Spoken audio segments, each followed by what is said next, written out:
Good evening, everyone. Welcome to the Tempe City Council regular council meeting. Just note, I believe that Councilmember Adams is going to be attending virtually. Also, just want to make sure that we know that council meetings can be watched in real time via Cox Cable Channel 11 and at tempe.gov/tempe11. Members of the public may also attend the meeting virtually through Microsoft Teams.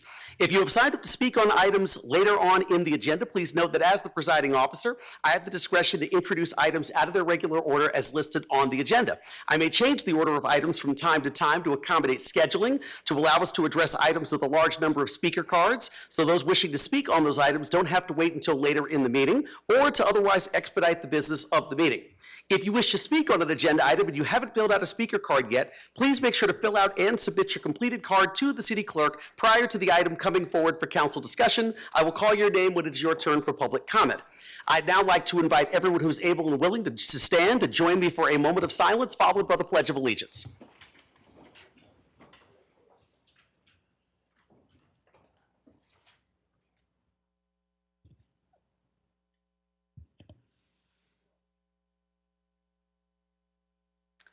Thank you. I pledge allegiance to the flag of the United States of America and to the republic for which it stands, one nation, under God, indivisible, with liberty and justice for all. Thank you, everyone.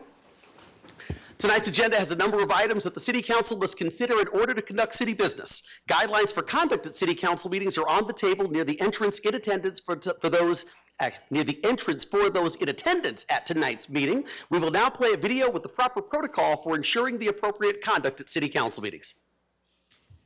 The City of Tempe welcomes public comment at this time.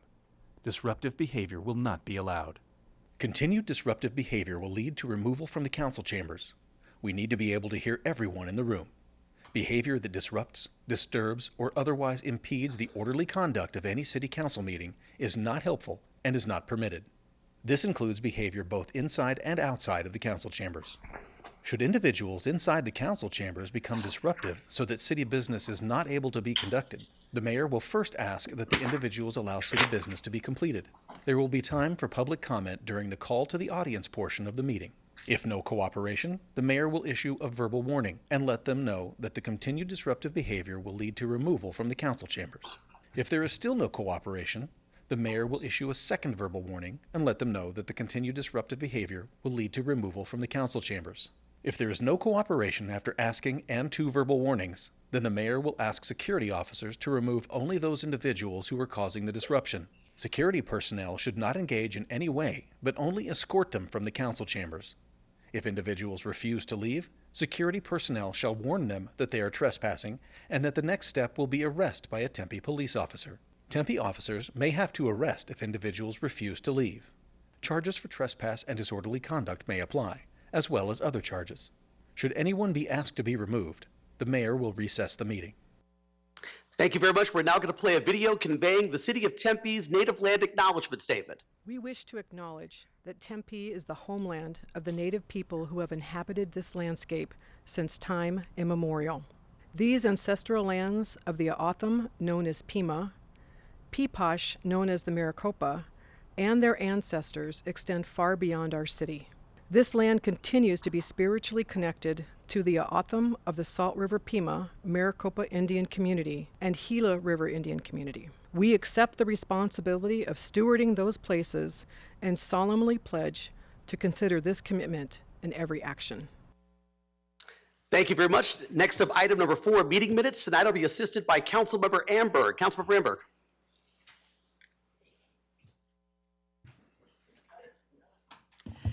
Yes, Mr. Mayor, I move to approve the City Council meeting minutes in item 4A1. It's been moved by Councilmember Amberg and seconded by Councilmember Keating. Please vote. Councilmember Adams.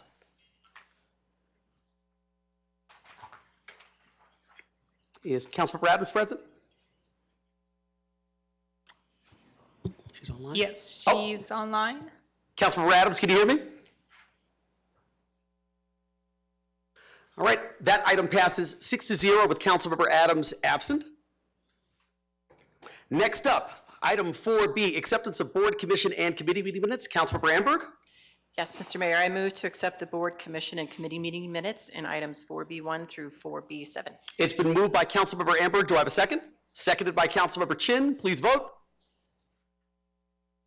Councilmember Adams? All right, and that item passes 6-0 with Councilmember Adams absent. Next up, reports and announcements. I'm going to go down. I've got a number of them this evening.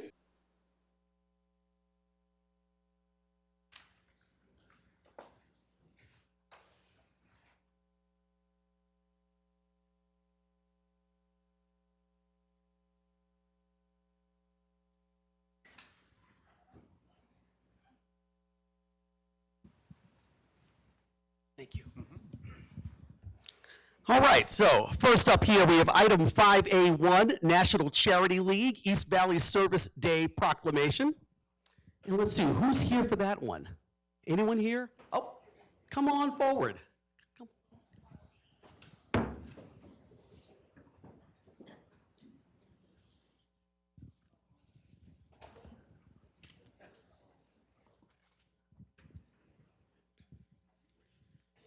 All right. So this proclamation reads, whereas the National Charity League East Valley Chapter is part of a national nonprofit organization founded in 1925, which fosters mother-daughter partnerships in grades 7 through 12 through community service, leadership development, and cultural experiences. As of 2019, NCL had more than 270 chapters across 27 states, with over 72,000 members contributing millions of hours annually.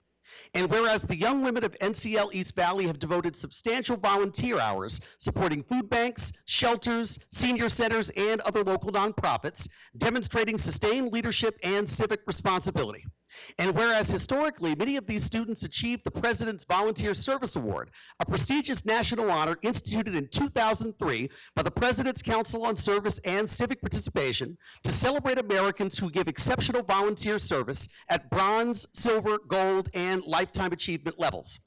And whereas the PVSA honors youth based on age and hours of service, with teens earning bronze, silver, or gold awards starting at 50 hours per year, and young adults requiring 250 plus hours for gold, recipients receive a certificate, official pin or medallion, and a letter from the President.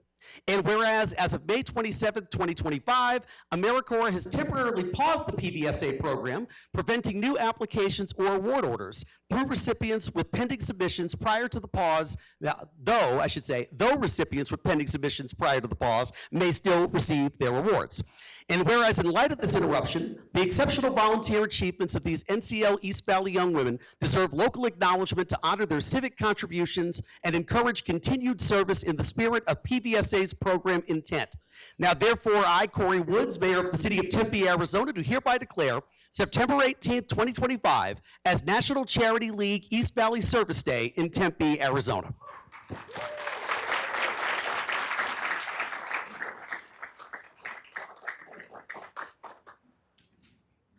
Let's all come over in the middle for a photo. Do you mind if I say something real quick? So just so folks know, myself, the Vice Mayor, and... So just so everybody knows, myself, the Vice Mayor, and our City Manager are all past NCL moms. My daughter actually graduated last year, so she's a freshman in college, so the leadership portion of NCL is working really well. I was going to say, I'm a past president, and I absolutely love the time with my daughter in National Charity League. Thanks. Okay, photo? Come on, Mary, you need to do your You all want to be in, or? Okay. Okay.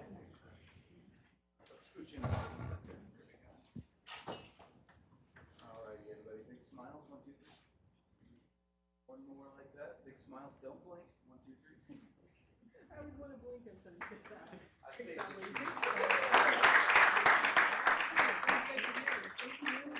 you very much. All right. Next up, item 5A2, and I've got duplicates here. I'm going to put that over there. The recognition of career-ready intern Grace Wambacher. So, I want to invite the council to see if they can actually join us down here for this one. So I'd like to take a moment to recognize someone very special who's been part of our team through this past summer in 2025. So Grace, can you please join us up here in the front? So Grace Wambacher joined us through the Tempe Chamber's Career Ready Internship Program and spent 6 weeks working with our council and council staff. Over that time, she contributed her energy, ideas, and hard work in ways that truly supported our office and the entire community. Grace, thank you for bringing such dedication and enthusiasm to your internship. We appreciate the time you spent with us, the projects you supported, and the perspective you brought to our work. On behalf of the City of Tempe and, of course, the entire City Council, we wish you the best in your future endeavors, and we know that you're going to continue to do exceptional things. So thank you.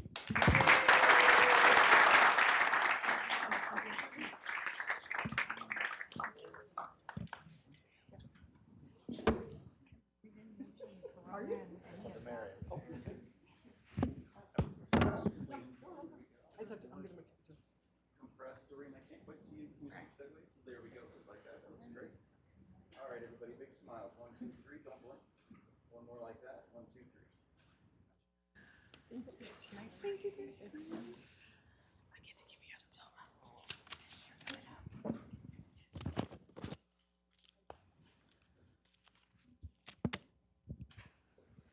All right, next up here, item 5A3, Ovarian Cancer Awareness Month proclamation. Let's see, is there anyone out here in the audience to receive that? Yes, here we go. Come on down.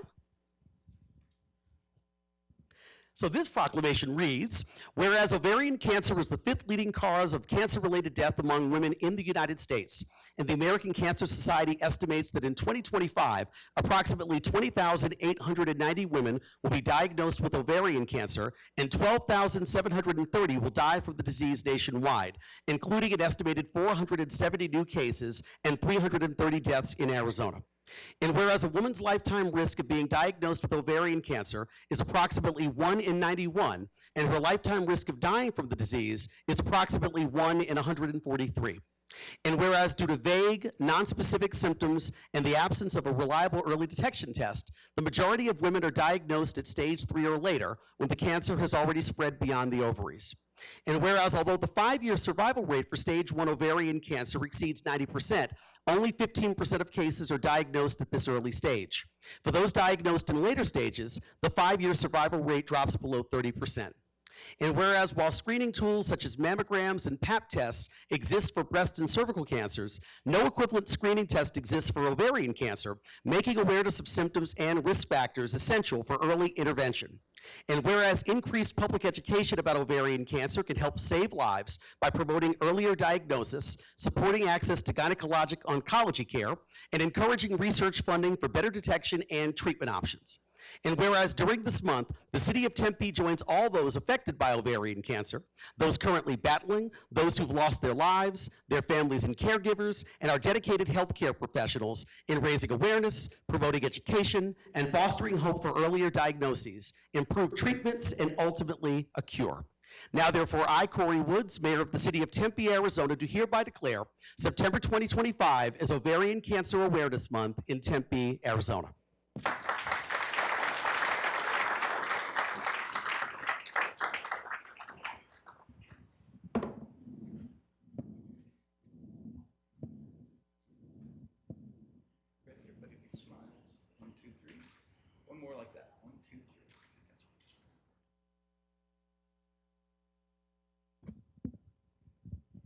I know, as I've mentioned many times before during my time down here, my mother passed of ovarian cancer back in 2012, a couple of months before I got reelected to my 2nd term on council, and so that's always a very emotional one for me to read personally, but obviously, and she was diagnosed at stage 3 because there were very vague symptoms at first that they didn't catch, so obviously, we do whatever we can to raise awareness here, and hopefully at some point we can find a cure for this very deadly disease.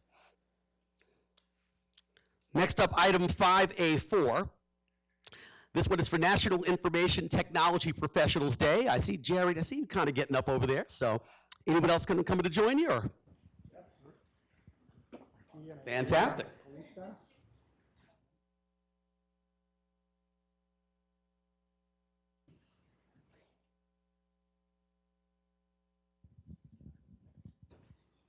All right, so this proclamation reads, Whereas the City of Tempe acknowledges and appreciates the dedicated service of all information technology professionals citywide who safeguard our networks, applications, and technological infrastructure while ensuring the secure and efficient operation of critical systems.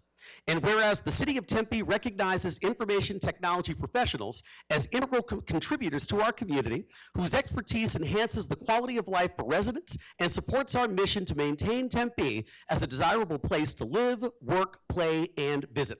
And whereas the City of Tempe values the skilled contributions of information technology professionals in strengthening community communication infrastructure, enhancing organizational resilience, fostering connectivity through technology, and supporting initiatives that improve and promote equity, sustainability, and quality of life.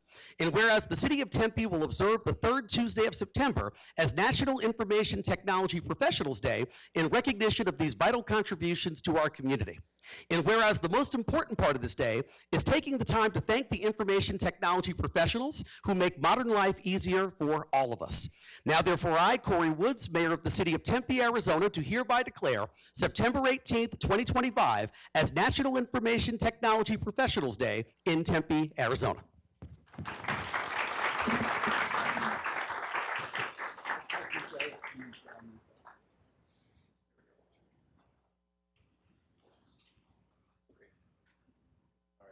Smile, 1, 2, 3. One more like that. 1, 2, 3.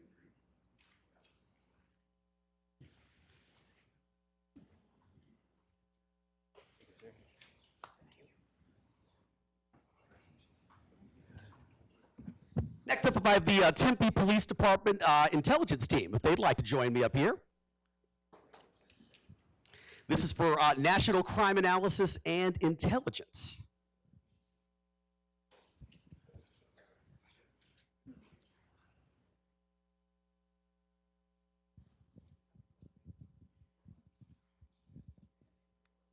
Just as a note, too, really want to thank this team as well for all the work that they do. Obviously, it's a very, very challenging time in our country and in our world's history, and obviously even some of the events that have happened here in the last 2 or 3 weeks. So we just want to appreciate the Tempe Police Department and all the work that they do to keep each and every one of us safe.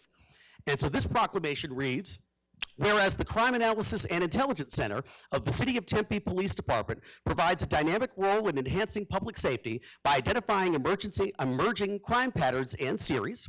Through comprehensive data analysis, the CAIC informs strategic decision-making, guiding the department's future operations, and helping to anticipate the evolving needs of the community. Their deep understanding of the department's internal processes, combined with strong communication ties to the surrounding agencies, fosters a robust network of intelligence and resources. And whereas the CAIC has completed 1,074 background and criminal history checks this year for investigations and employment, they have created 36 bulletins for the law enforcement community to assist with investigations and produced 373 data analysis products for the department, city management, and the community. And whereas all requests were processed while providing real-time investigative support to several major crimes, such as homicides, human trafficking, and street racing operations over the past year. And whereas the CAIC significantly contributed this past year to open data projects, such as the city's data hub for providing calls for service, arrest, and use of force data, their knowledge and expertise with the department's data help provide dynamic and informative data, elevating the city's commitment towards fostering transparency and accountability within the community. And whereas the Crime Analysis and Intelligence Center's unwavering commitment and expertise play a pivotal role in fostering a safer and more resilient Tempe. Now, therefore, I, Corey Woods, Mayor of the City of Tempe, Arizona, do hereby declare September 20th, 2025 as National Crime Analysis and Intelligence Day in Tempe, Arizona.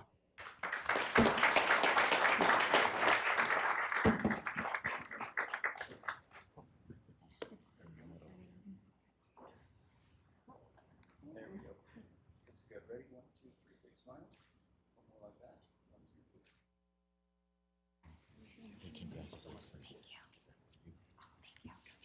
Thank you. Appreciate it.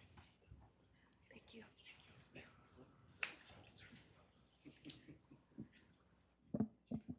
All right, next up, item 5A6, Natural Forensic Science, received by also the Tempe PD Forensic Science Team.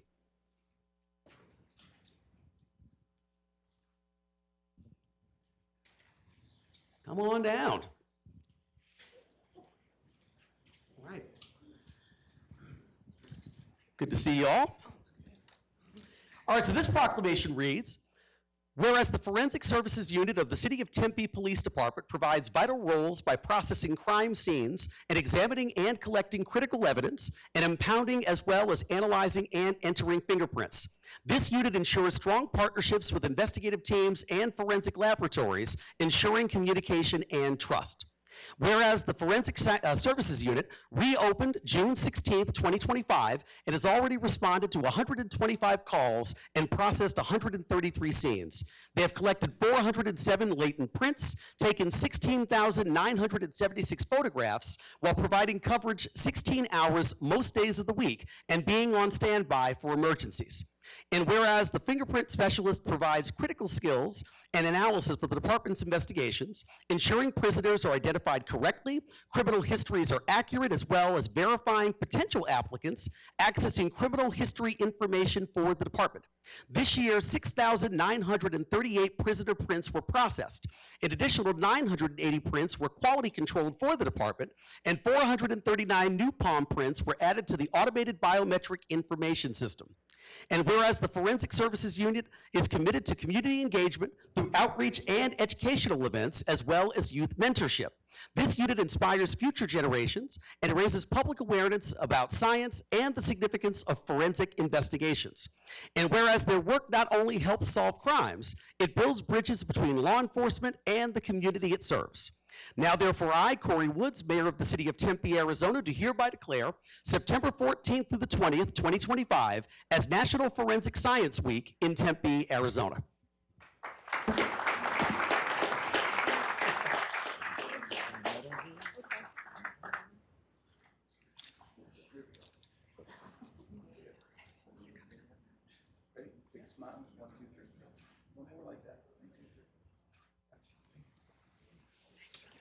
Proud of you guys. Thank you.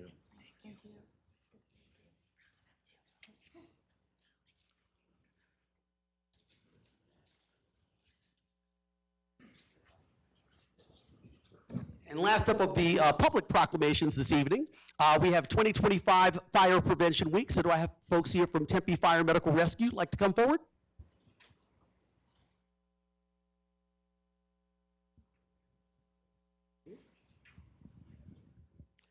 All right, so this proclamation reads, whereas the City of Tempe is committed to ensuring the safety and security of all those living and visiting the City of Tempe. Fire remains a serious public safety concern both locally and nationally, and the presence of lithium-ion batteries in many household devices introduces unique fire risks.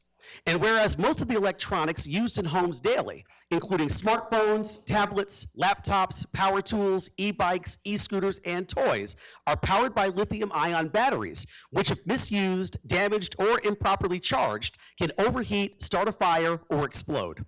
And whereas the National Fire Protection Association reports an increase in battery-related fires, underscoring the need for public education on the safe use of lithium-ion batteries. And whereas residents should follow three key calls, say that 3 times fast, buy only listed products, charge batteries safely, and recycle them responsibly to prevent battery-related fires. And whereas lithium-ion batteries store a large amount of energy in a small space, and improper use such as overcharging, using off-brand chargers without safety certification, or exposing batteries to damage can result in fire or explosion. And the proper disposal and recycling of lithium-ion batteries can help prevent environmental hazards and reduce fire risks in the home and community. And whereas City of Tempe Fire Medical Rescue Department members are dedicated to reducing the occurrence of fires through prevention, safety education, and community outreach. And whereas the 2025 Fire Prevention Week theme, Charge into Fire Safety, Lithium-Ion Batteries in Your Home, serves to remind us of the importance of using, charging, and recycling lithium-ion batteries safely to reduce the risk of fires in homes and communities. Now, therefore, I, Corey Woods, Mayor of the City of Tempe, Arizona, do hereby declare October 5th through the 11th, 2025, as 2025 Fire Prevention Week in Tempe, Arizona. Good for you. All right.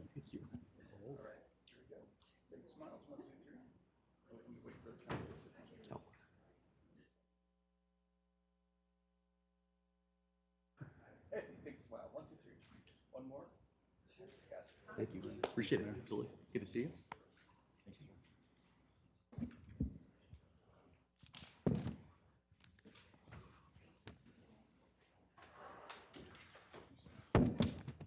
Oh, and actually.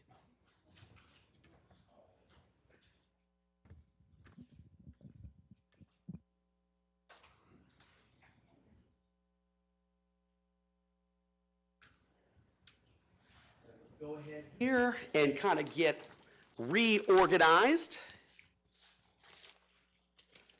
Don't need this.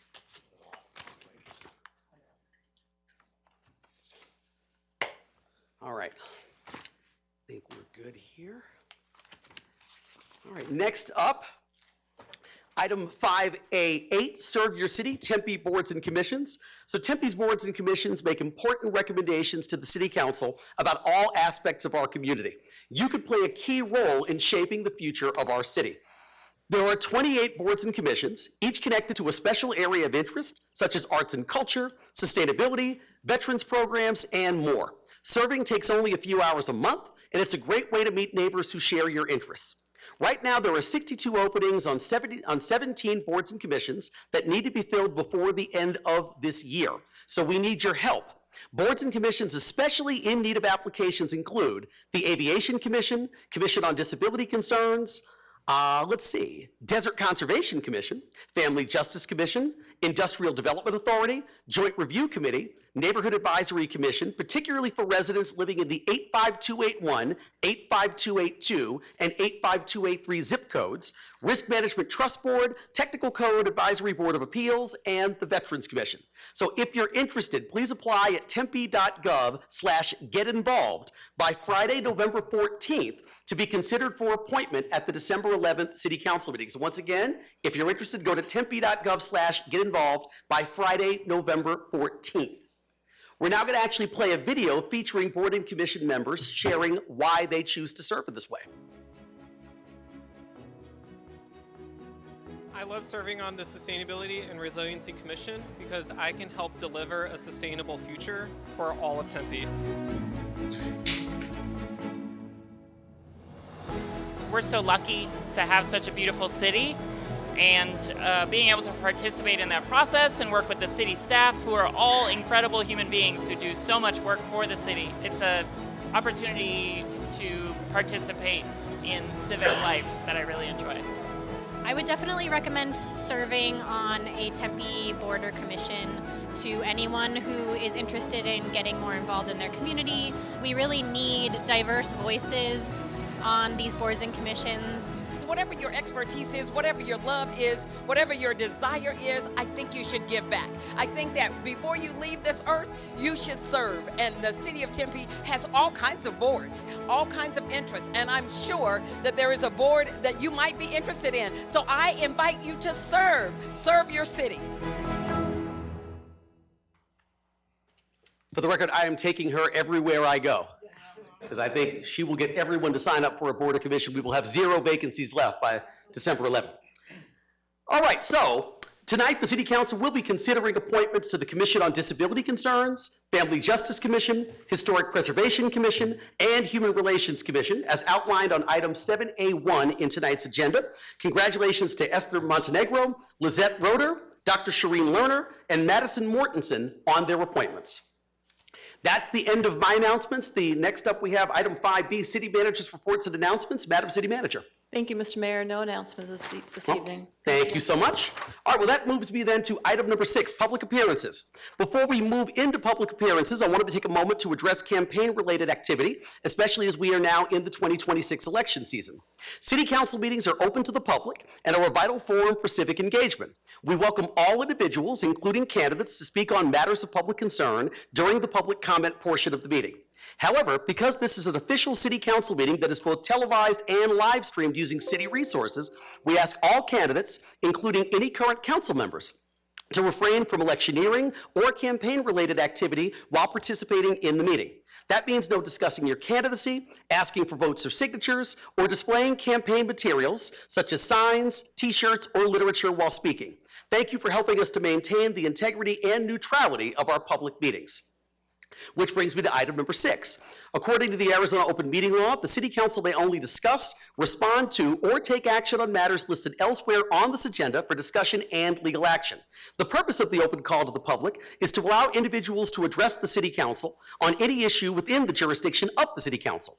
No person shall speak more than once, and there is a limit of 3 minutes per speaker.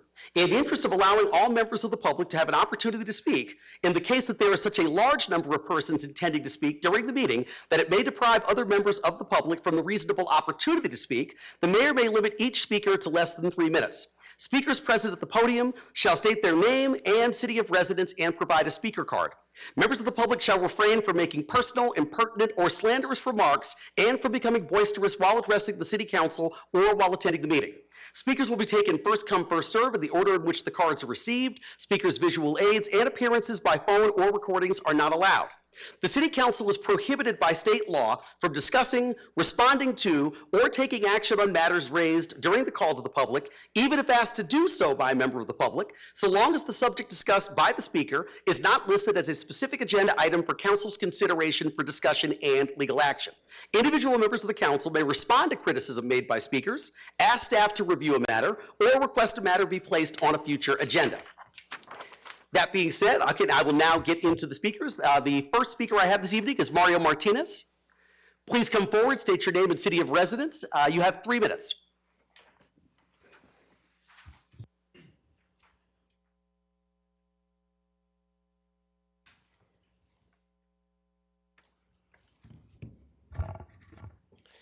Good evening. My name is Mario Martinez. I live in Tempe.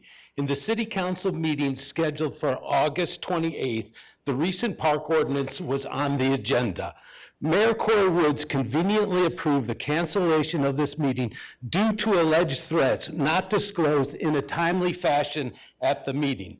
Magically, since tonight is the first meeting since the park ordinance is off the agenda, suddenly these meetings aren't so dangerous anymore. There is a Tempe investigation about this. All the city staff, Tempe city staff involved with this investigation are the subordinates of Corey and or his $370,000 per year city manager who recently received a $50,000 raise. Corey addresses this official as Madam City Manager. Due to Corey's mayoral weakness, this Madam City Manager metaphorically wears the pants in the City Hall. Corey states that the park ordinance was not intended to discriminate against those who assist the unhoused.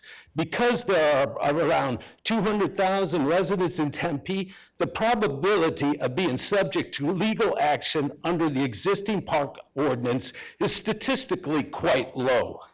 One person who was prosecuted under the existing park ordinance, who was incidentally helping the unhoused, was described by Corey in the Cave People tape during one illegal meeting as a prominent member of the Cave People who is also Corey's crazy uncle.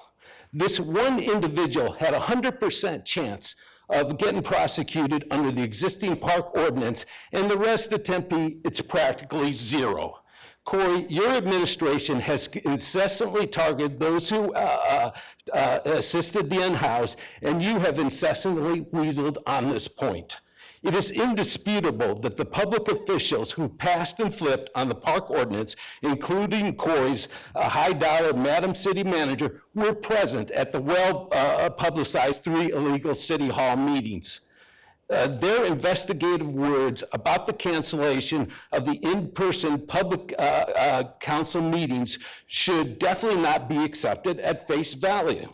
Corey, you need to tell the truth for a change. Just asking, when are you going to tell the truth for a change? I just want to know.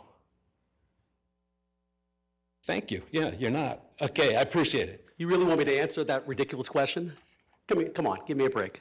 Well, you know, you could provide us with the dashboard. Assistant Chief Swig actually gave an update to everyone watching that meeting about the status of the investigation during the September 2nd council meeting. Do not act like that didn't happen. So why are you asking me to tell the truth when the assistant chief actually addressed this issue during that September 2nd council meeting? I'm asking you to tell the truth on the whole investigation. We still have not been informed why these meetings were canceled. The timing was very convenient. Your time is up, and you will find out at the point that the Tempe Police Well, Department you're the gives one you an that's update. talking to me. I'm just answering you. Your time is up. Well, I know that. Why don't you?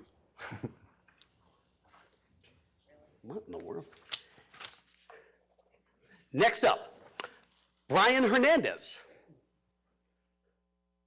Is Brian Hernandez here? He is virtual, Mr. Mayor. Oh, yes, please. Yeah, State your sorry name about and that. city of residence. You have 3 minutes. Hey, I don't know how I follow that, but it's Brian Hernandez. I apologize. I don't know how either. I'm just trying to save Shalimar over here, be part of the team. So I appreciate you guys giving me an opportunity. Some of the stuff that I've been hearing has been great, a lot of memories. I'm kind of excited about Shalimar 2.0. And, I think that when you get a nice golf course, well-maintained, a nice restaurant, nice pro shop, I think it'll be even that much greater for the community to come in. A couple bullet points that I wanted to hit on was there is an offer on the table, right? So if you have the majority of Tempe wanting to keep it a golf course, you have an offer on the table from somebody that wants to buy it and keep it a golf course. And the owners are obviously going to make a few $1 million or whatever the case may be, right?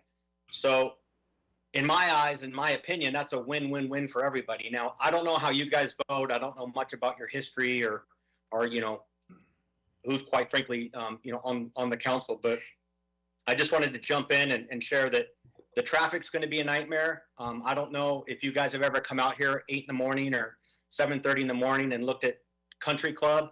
The one way in and the one way out doesn't make sense. It's going to be a cluster over here. And I just wanted to share that with you guys. Sorry, my daughter's giggling at me in the background. So I just wanted to share that with you guys. I mean, it's really important for us we can state how we feel about things and we can share with you some of the concerns, but you should come out and take a look and see what you think about the traffic of the people going to school down Country Club and some of those other roads around the area are all going to be affected by that. One way in, one way out is a terrible. I think I mentioned it in an email. It's like putting a Costco on Mill Avenue. Thank you. Appreciate the time. All right, guys. Thanks. Have a good night. Thank you. You too. Thank you so much. All right, the next speaker I have this evening is Deborah Zajac. Ah, there she is. Please come forward, state your name and city of residence. You have 3 minutes. Hi, everyone. Mayor, Council. My name is, what? Just a little closer, actually. Okay. That Thank better? you.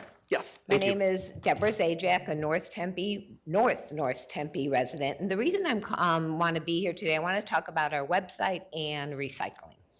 And I regularly go to the city's website. I don't always go really in depth on a lot of issues. But over the last couple of years, I did go through, there's a listing of the pay plans. If you go under government, human resources, careers, they have the pay plans there. And going through that, I noticed that there were some had asterisks, like some people had, there's nothing listed, there's asterisks, and other ones had an up arrow or plus sign. And as I scrolled down and wanted to see what they meant, I realized that for the asterisks, there was no key. It was left off.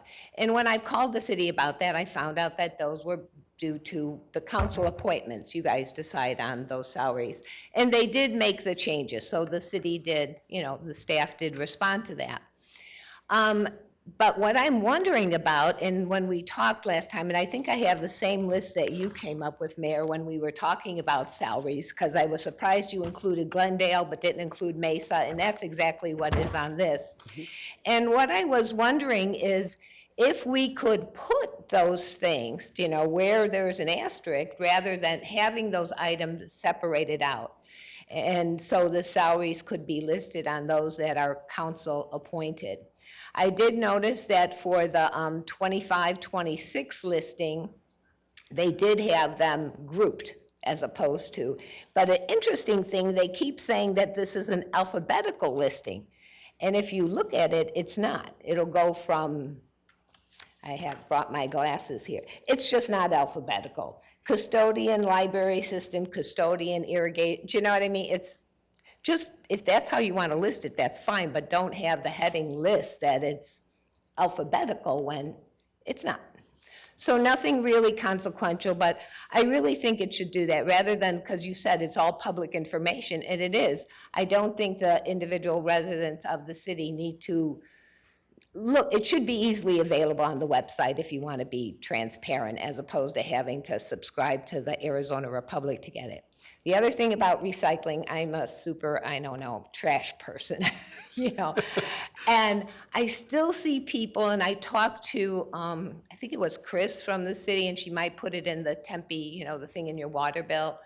People are still bagging their recycling. I still see it. If I see my neighbors doing it, I go out there, no, no, no, no, you know, or putting soft plastic in there, and, you know, even, it's not just plastic bags, the stuff that's around your paper towels, toilet paper, all that could go into the, you know, take it to Target, Walmart, you know, Fry's, wherever. That's it. I'm gonna bring recycling up every time. Thank you, no, I appreciate it.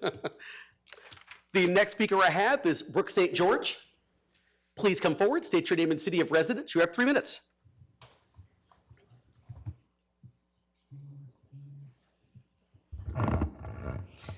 Hi, my name is Brooke St. George and I live in Tempe. Good evening, Mayor and Council.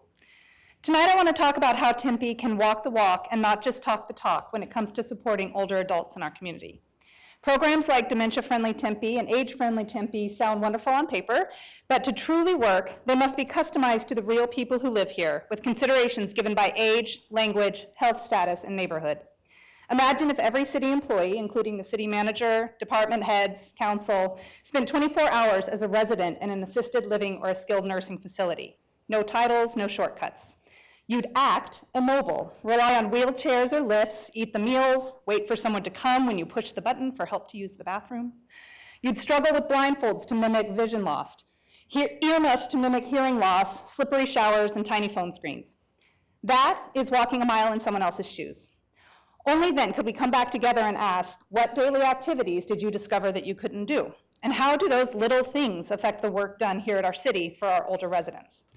Technology adds another layer of stress. Many boomers and older generations are forced to navigate all digital systems, typing medical histories on tiny screens, signing legal paperwork in a 10-point font while being rushed into an exam room.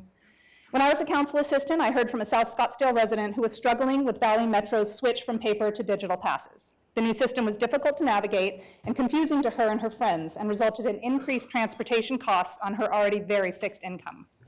I want to quickly thank Transit Manager Sam Stevenson, who stepped in, met up with her at the Tempe Transportation Center, and helped her regain access to the transit system she relied on for her daily needs.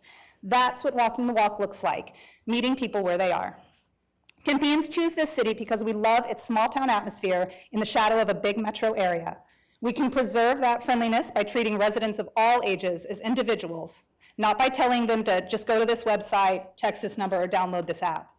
Tempe does a good job with programs and facilities for our aging population, but we can do more to effectively communicate with and work alongside these residents. The American Society on Aging offers training and certifications for those willing to learn. Walking a mile in their shoes is the best teacher, and we can all be students. As we look ahead, I want to thank Councilmembers Garlid, Keating, and Amberg for creating the new subcommittee to update our 5-year Age-Friendly Tempe action plan. I hope that this type of hands-on education can be part of that plan, and I look forward to attending your next meeting this coming Tuesday. I'd like to encourage Tempe residents age 50 or older to make your opinions known by participating in the Age-Friendly Community Survey before October 5th, available at tempe.gov/ADA, and remind everyone that Ageism Awareness Day is coming up on October 9th, so it's a perfect time for all of us to commit to truly walking the talk for every generation in Tempe. Thank you. Thank you. Quick question, Mr. City Attorney. I got a text from someone who actually asked if they could speak during public comment right now, but I don't know exactly how that works. I wanted to make sure to get your take on it before going forward. I think They can? Okay. I'm not sure about if it's logistically. Okay. So I'm not sure if it's logistically possible. Okay. Are they in the? Let me find it if they're in the room here. We were thanking people who do all the technology before, so this is actually what this helps. So, They are. So the person in teams is either Robert or Bobby Nichols. Okay. Yes, we see him, and he should be able to unmute Okay. himself. Mr. Nichols, can you hear me?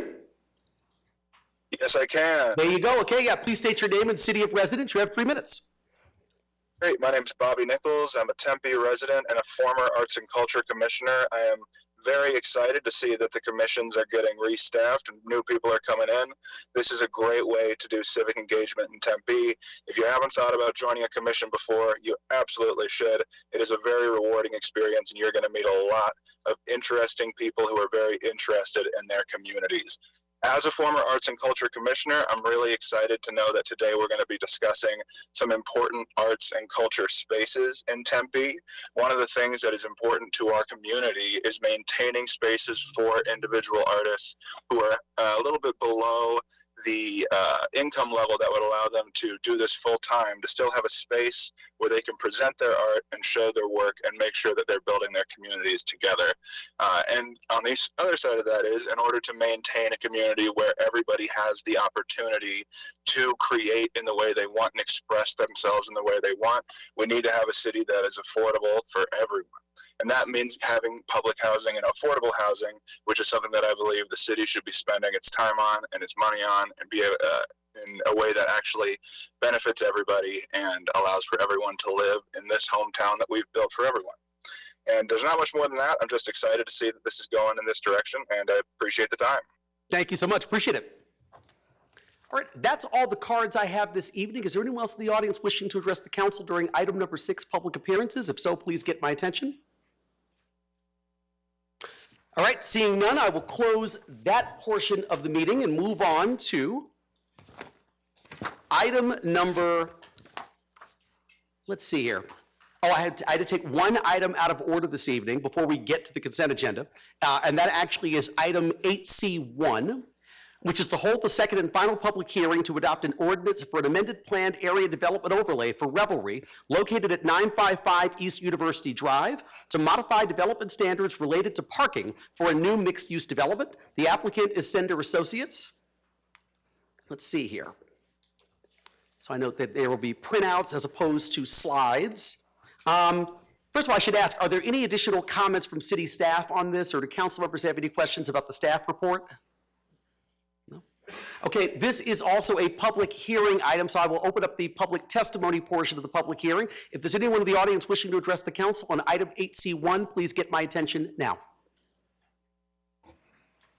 All right, seeing none, I will close the public testimony portion of the public hearing. Council members, any comments or discussion? So moved. It's been moved by Councilmember Hodge and seconded by Councilmember Keating. Any further comments or questions? All right, all those, please vote. Aye. And that item passes 7-0. Next up, item number 7, consent agenda. All items listed on the consent agenda will be considered as a group and will be enacted with one motion by the City Council unless an item is removed for separate consideration. Members of the public may remove public hearing items for separate consideration. Public hearing items are designated as public hearing item at the beginning of the item title. Council members may remove any item for separate consideration or to declare a conflict of interest. If a council member would like to declare a conflict at this time, the city clerk will provide the council member with a disclosure form. The consent agenda this evening is listed as miscellaneous items 7A1 through 7A11, awards of bids and contracts items 7B1 through 7B11, and resolutions items 7C2 through 7C7, with the following exceptions. Item 7A2 must be pulled for separate consideration due to council member comments. I believe that was Councilmember Chin. Item 7A6 must be pulled for separate consideration due to a council member recusal. Item 7B4 must be pulled for separate consideration to allow for a public speaker request. And item 7C1 must be pulled for separate consideration due to my own recusal, at which point I will turn the meeting over to Vice Mayor Garland to preside over that item. Once again, any agenda item listed as public hearing item can be removed by a member of the public for separate consideration. If anyone would like to have a public hearing item removed, please get my attention now. All right, seeing none, council members, any agenda items that you'd like to have removed from the consent agenda for separate consideration? All right, so then we're going to go ahead. I'm going to ask for a motion then to approve the consent agenda with the exception, once again, of items 7A2, 7A6, 7B4, and 7C1. It's been moved by Councilmember Keating and seconded by Councilmember Adams. Please vote. Yes. And that item passes 7-0. That brings me to item 7A2, which was pulled by Councilmember Chin, which is to approve sponsoring Downtown Tempe Authority's 2026 Open Streets Tempe event. Councilmember Chin.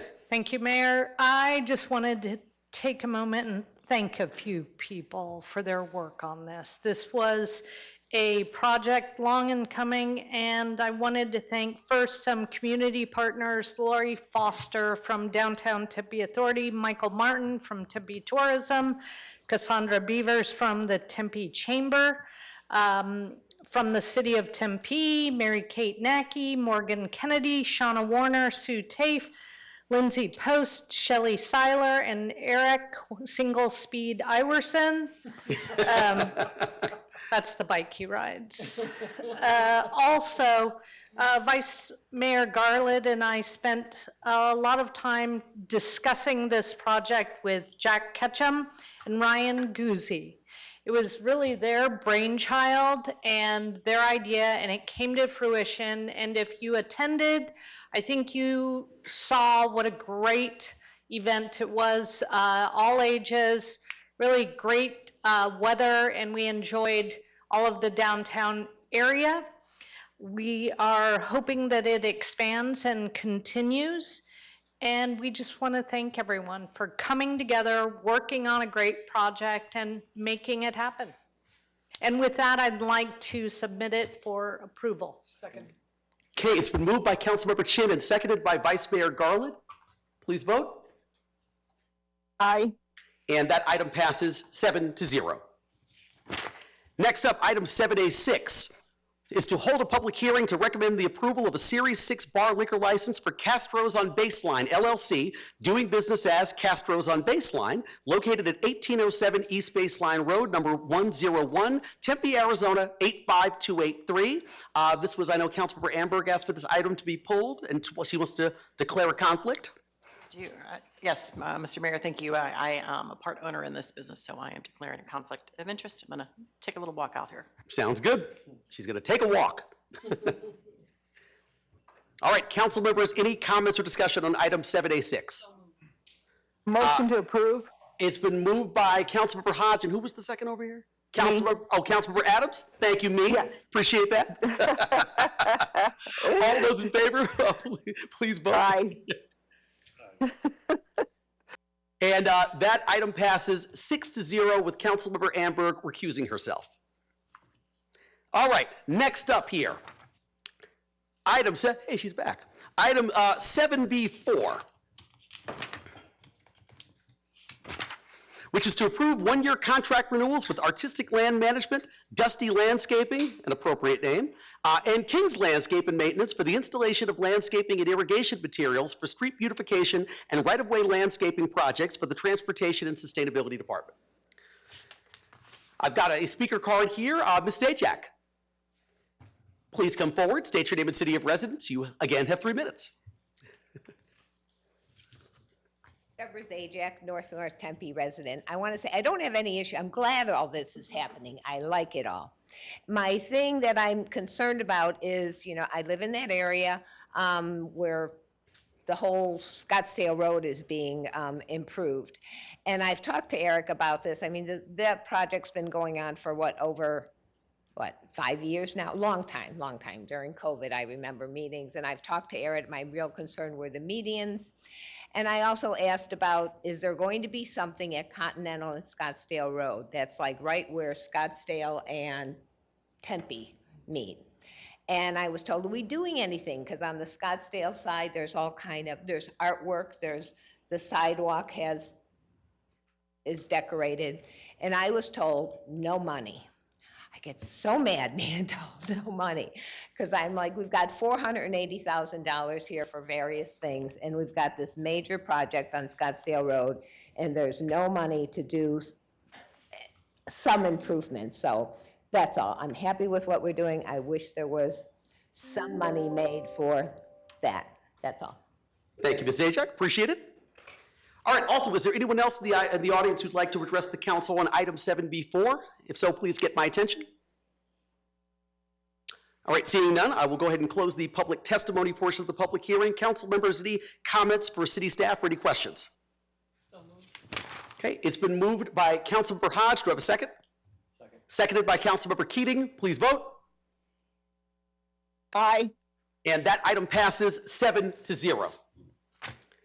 Next up, item 7C1, which is an, which is an item that I'm going to be recusing myself from. I have been on the Friendship Village Tempe board for over 10 years, even though I don't have any fiduciary stake and I'm a total 100% volunteer just for the appearance. I want to make sure that I'm not voting on this item. So I, like Councilmember Amberg, will be taking a walk right now. Is that what you did? All right, so we're going to go to 7C1. It's adopt a resolution approving and authorizing the issuance of the Industrial Development Authority of the City of Tempe revenue and refunding bonds in an original aggregate principal amount not to exceed $125 million for the benefit of Tempe Life Care Village Incorporated, doing business as Friendship Village of Tempe and Arizona Nonprofit Corporation.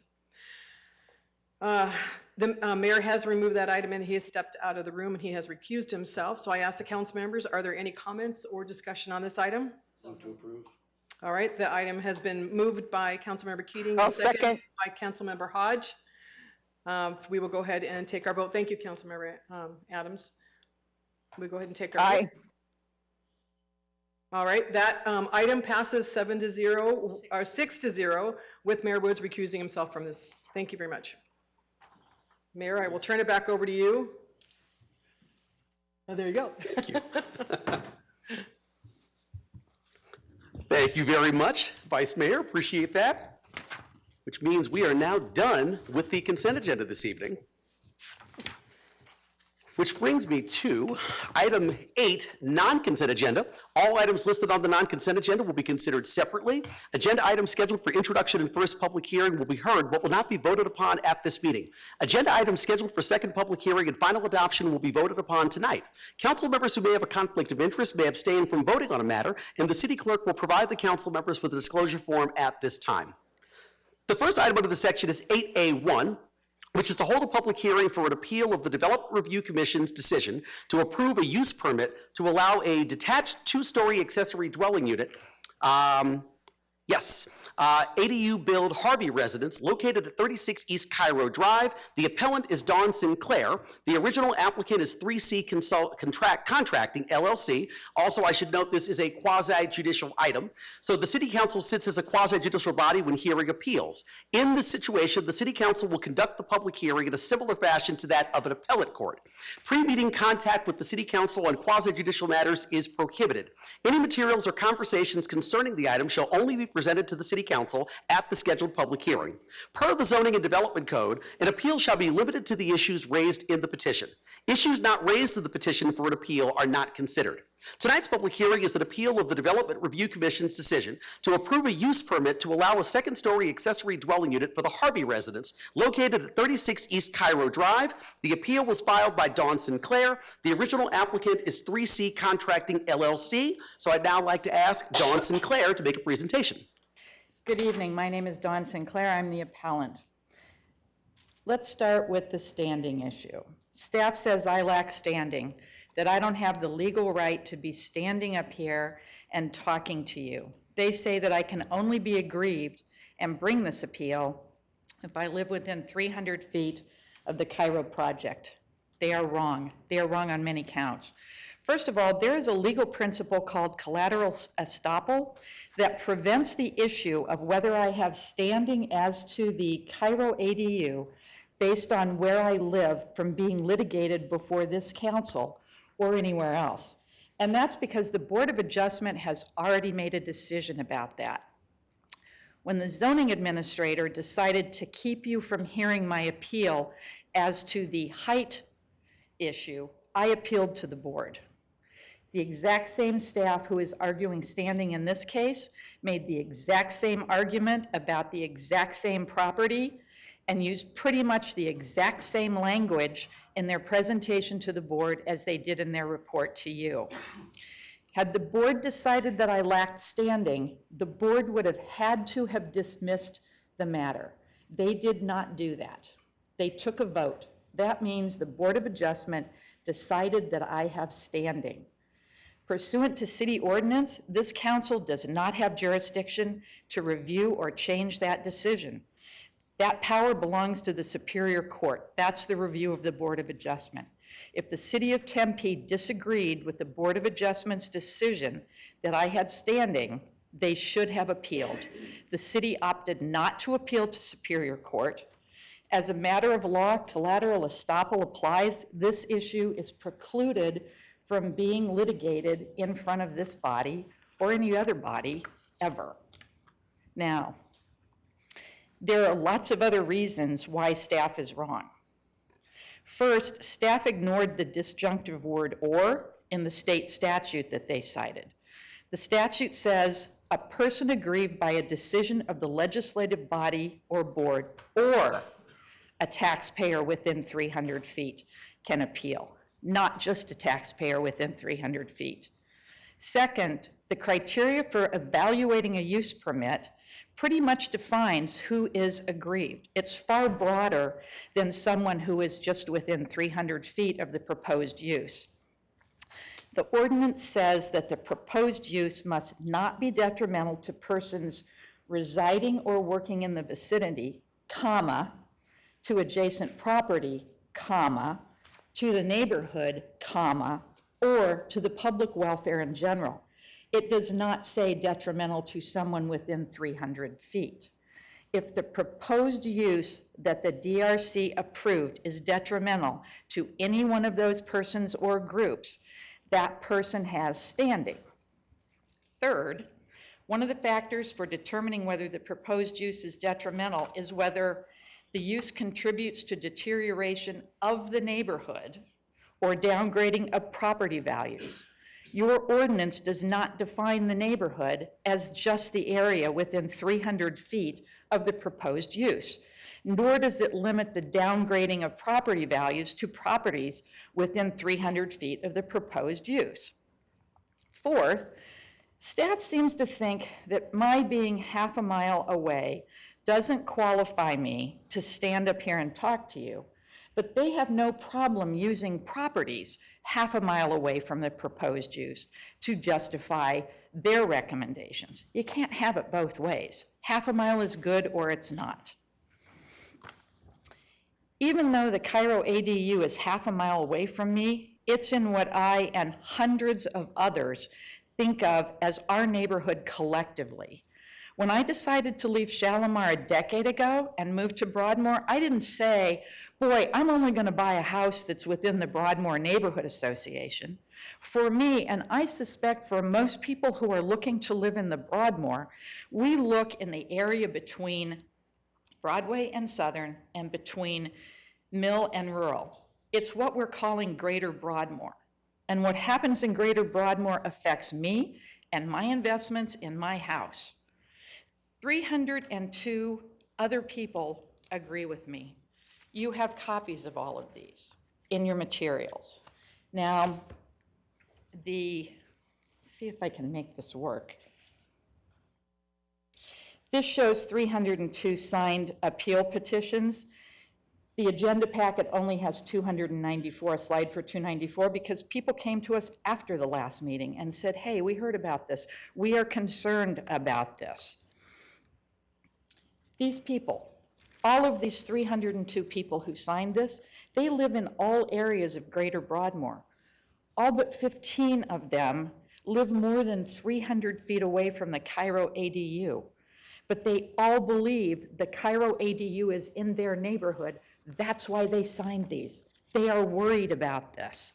We are all part of Greater Broadmoor. If you dismiss this for standing, you're telling all of these people that their voices don't matter because the person who brought the appeal lives more than 300 feet away. Should we just throw all these away right now? Do you want to tell the people who came out in the heat to talk to you that they don't matter because I live more than 300 feet away? Now, we do have a substitute appellant if necessary. If you've read the petitions, you know that everyone who signed it said they join the appeal. That makes them appellants too. 15 of those people live within 300 feet of the Cairo ADU. Here's a document from one of them, a gentleman named Matt Pat, who is here today, that says that he knows he's an appellant and he's appointing me as his representative. So if you think I don't have standing as appellant on my own right, I'm substituting him, and I'm up here speaking as his lawyer and making the case for this matter. Now, I've been trying really, really, really hard to understand why community development seems absolutely hell-bent on keeping you folks from hearing this. First, the zoning administrator decided, with no statutory authority whatsoever, that part of my appeal wasn't going to you because he didn't think it had merit. He thought it was moot. Then, when I appealed that decision, the staff decided that the board shouldn't hear the appeal of the zoning administrator because I lacked standing. And now they're coming to you, staff is coming to you and saying, don't hear the rest of it either. And I gotta tell you, both staff reports sound a lot more like a piece of advocacy than they do city staff making factual presentations. Now, I know I'm limited to 15 minutes, but I would like to request some additional time on that. To me, it doesn't seem very fair that I lose about, what I'm guessing is about a third of my time to argue about why I should have the right to be up here, especially when staff knows they've lost this argument before. There's a real due process concern if you don't allow me to have the full 15 minutes to make my case. So that said, let me dive into the merits of this appeal. A two-story structure just isn't compatible with the character of Greater Broadmoor, and it conflicts with city policy. Virtually every house in Greater Broadmoor is single-story.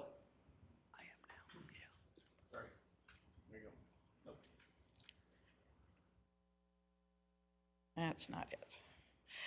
Okay, here's what Tempe looks like. 78% are single-family, single-story. Greater Broadmoor is 96.2% single-story. New Vista, that's the neighborhood association where the Cairo ADU is located, is 99% single-story. I do want to make a brief comment about deed restrictions. I know a lot of the neighbors are concerned about the deed restrictions. I understand the city cannot enforce those. Deed restrictions are a contract between owners in the subdivision. The neighbors in the subdivision can and may well choose to, I don't know, sue the applicant in Superior Court to enforce the restrictions. But those deed restrictions are nonetheless relevant because they tell you about the intended nature of the neighborhood and the expectations of the people who bought there. The deed restrictions for the subdivision where the Cairo property is located limit all structures to 1 story. That tells you that the subdivision clearly was intended to be single story. And given that the owners haven't amended the deed restrictions, it appears that they believe that that neighborhood should stay single story. Now, the city itself sort of formally defined the character of Greater Broadmoor as single story when it included Greater Broadmoor in the cultural resources area. Okay, the general plan says that the cultural resources area, CRA, is a residential area that is culturally significant to the character of the respective neighborhoods. The general plan says the houses are post-World War II modern homes. Here's what the CRA looked like in 2003. It did not include all of Broadmoor. It included the sections that you can see in pink. It stayed that way in the general plan 10 years later, which tells us that the city intended to protect that area. This is an area they thought was important. Then, in 2023, apparently, The city thought that preserving the character of Greater Broadmoor was important enough that it added almost all of the rest of Greater Broadmoor to the CRA. It doubled the size of the area that we call Greater Broadmoor that was encompassed within the CRA. I understand that that's a zoning concept. I understand that has to do with density, but it does in fact define the nature of the neighborhood. Tempe's general plan says those are post-World War II homes that are worth protecting. The city reaffirmed that character when it adopted the Alameda Character Area Plan in 2016. The city said that the architecture design in the Alameda Character Area Plan may be the most homogeneous of any character area in the community. That means that single-story mid-century home is the rule rather than the exception in Greater Broadmoor. City policy goals and objectives, which are something that planning, the DRC, and all of you have to consider when you make your decision. The policy goals and objectives are to preserve the character of neighborhoods. The general plan is city policy, and one of the guiding principles of the general plan is, open quotes, preservation of neighborhood character and tangible pieces of cultural importance, close quotes. The Alameda Character Area Plan is also part of city policy, and that plan says that preservation of Alameda's core mid-century, post-war neighborhoods is the central placemaking and planning goal to balance future growth. The general plan and the Alameda Character Area Plan are supposed to guide planners and the DRC and you in your analysis and decision making. Staff in the DRC seem not to have considered either the CRA or the Alameda Character Area Plan with respect to the Cairo ADU. A second story just does not square with the single-story character of Greater Broadmoor. The Cairo ADU just is not consistent with the general plan's goals and objectives of preserving the character of neighborhoods. This is a single-story neighborhood. It conflicts with the city's goals and objectives. Now, staff acknowledged that all but one house in the immediate adjacent area, the New Vista Neighborhood Association, is single-story. Notwithstanding that they think I shouldn't be here because I live a half a mile away from the Cairo ADU. They expanded their comparables area to a half a mile and thus found 16 more two-story houses to bolster their conclusion that a two-story ADU in the New Vista Neighborhood Association was fine. But none of those 16 can be considered precedents for a Cairo two-story. And the reason is that for 13 of those 16, the criteria that was then in effect, the criteria that had to be considered when those projects were done, are different than what you have to consider. And that is, bear with me, 4 of those 13 were built before the city created the Cultural Resources Area or adopted the Alameda Character Area Plan. Obviously, you didn't have to think about it because they didn't exist. 8 of the 13 are in presidential estates. Presidential estates is not part of a CRA. So that's not a consideration. One house, the one on College, is currently in the CRA, but it was not in the Cultural Resources Area back in 2003 when that addition was approved. For the other 3, staff didn't evaluate the proposals because those owners just decided they weren't going to get use permits. Those aren't really fair comparisons because we don't know what the city would have done. We don't know that the city didn't approve them, basically. So bottom line is, for these 16, staff in the DRC and the then sitting council didn't have to consider the city's policy and goals of protecting the character of the CRA or the Alameda Character Area because those areas simply didn't exist. But city policy says you need to consider them now. Staff also concluded that the Cairo second story is okay because the ADU will be at the back of the property and there's an alley behind it, and there will only be small windows rather than big ones looking out at the neighbors. Just because a second story is at the back of the property or there's an alley behind it doesn't make it compatible with the neighborhood. It's still 2 stories. The neighborhood isn't. There's no way around it. Second stories change the essential character of Greater Broadmoor. Changing the essential character of Greater Broadmoor is not consistent with the city's goals, and it does not support the general plan. Staff is also wrong when it comes to property values. Now, the owner in his application only discussed the impact of the ADU as a whole and only on his property. Staff only discussed the impact on assessed value, i.e. property tax revenue. Neither of those things is the full measure of property value. When homeowners think of property value, they think of what they can sell their houses for.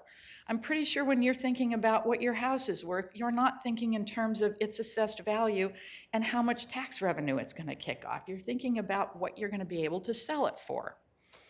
Lots of people want to live in Greater Broadmoor because of its post-World War II single-story character. Not so much if they've got a 2-story in front of them, behind them, on either side of them. Prices go down, houses take longer to sell, both of which have real-life financial consequences for homeowners. All in all, the second story harms the property values of the 302 people, 303 including me, who oppose a second story, and everyone else who lives in Greater Broadmoor. Let's look at some of the other relevant approval criteria.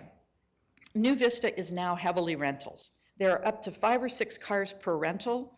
That means more traffic on College, on Rural, on Mill. Those are streets used by everybody in Greater Broadmoor. There's lots of street parking on both sides of the street, so the streets are effectively one way. That endangers kids, and it makes it really difficult for fire and police to respond. There's speeding, messy properties, loud parties. 2-story ADUs make those problems worse because they're increasing density even more, and they're putting a lot of stress on 60-plus-year-old sewer and water lines. Now, staff says you shouldn't consider traffic and parking because you can't regulate parking for ADUs. We're not asking you to regulate parking. We're asking you to consider the impact of greater density on traffic and parking, which is something the ordinance requires that you do. Now, the applicant says this is just a single bedroom. There's no real impact on parking or traffic or noise. But as staff acknowledges, those lots could be converted to 2 bedrooms. That means the owner would add windows that look out onto neighbors' yards. It means more of these nuisances. All in all, the second story doesn't meet the approval criteria in the ordinances. It is detrimental to the people living in Greater Broadmoor, in the vicinity of the ADU, and to Greater Broadmoor as a neighborhood.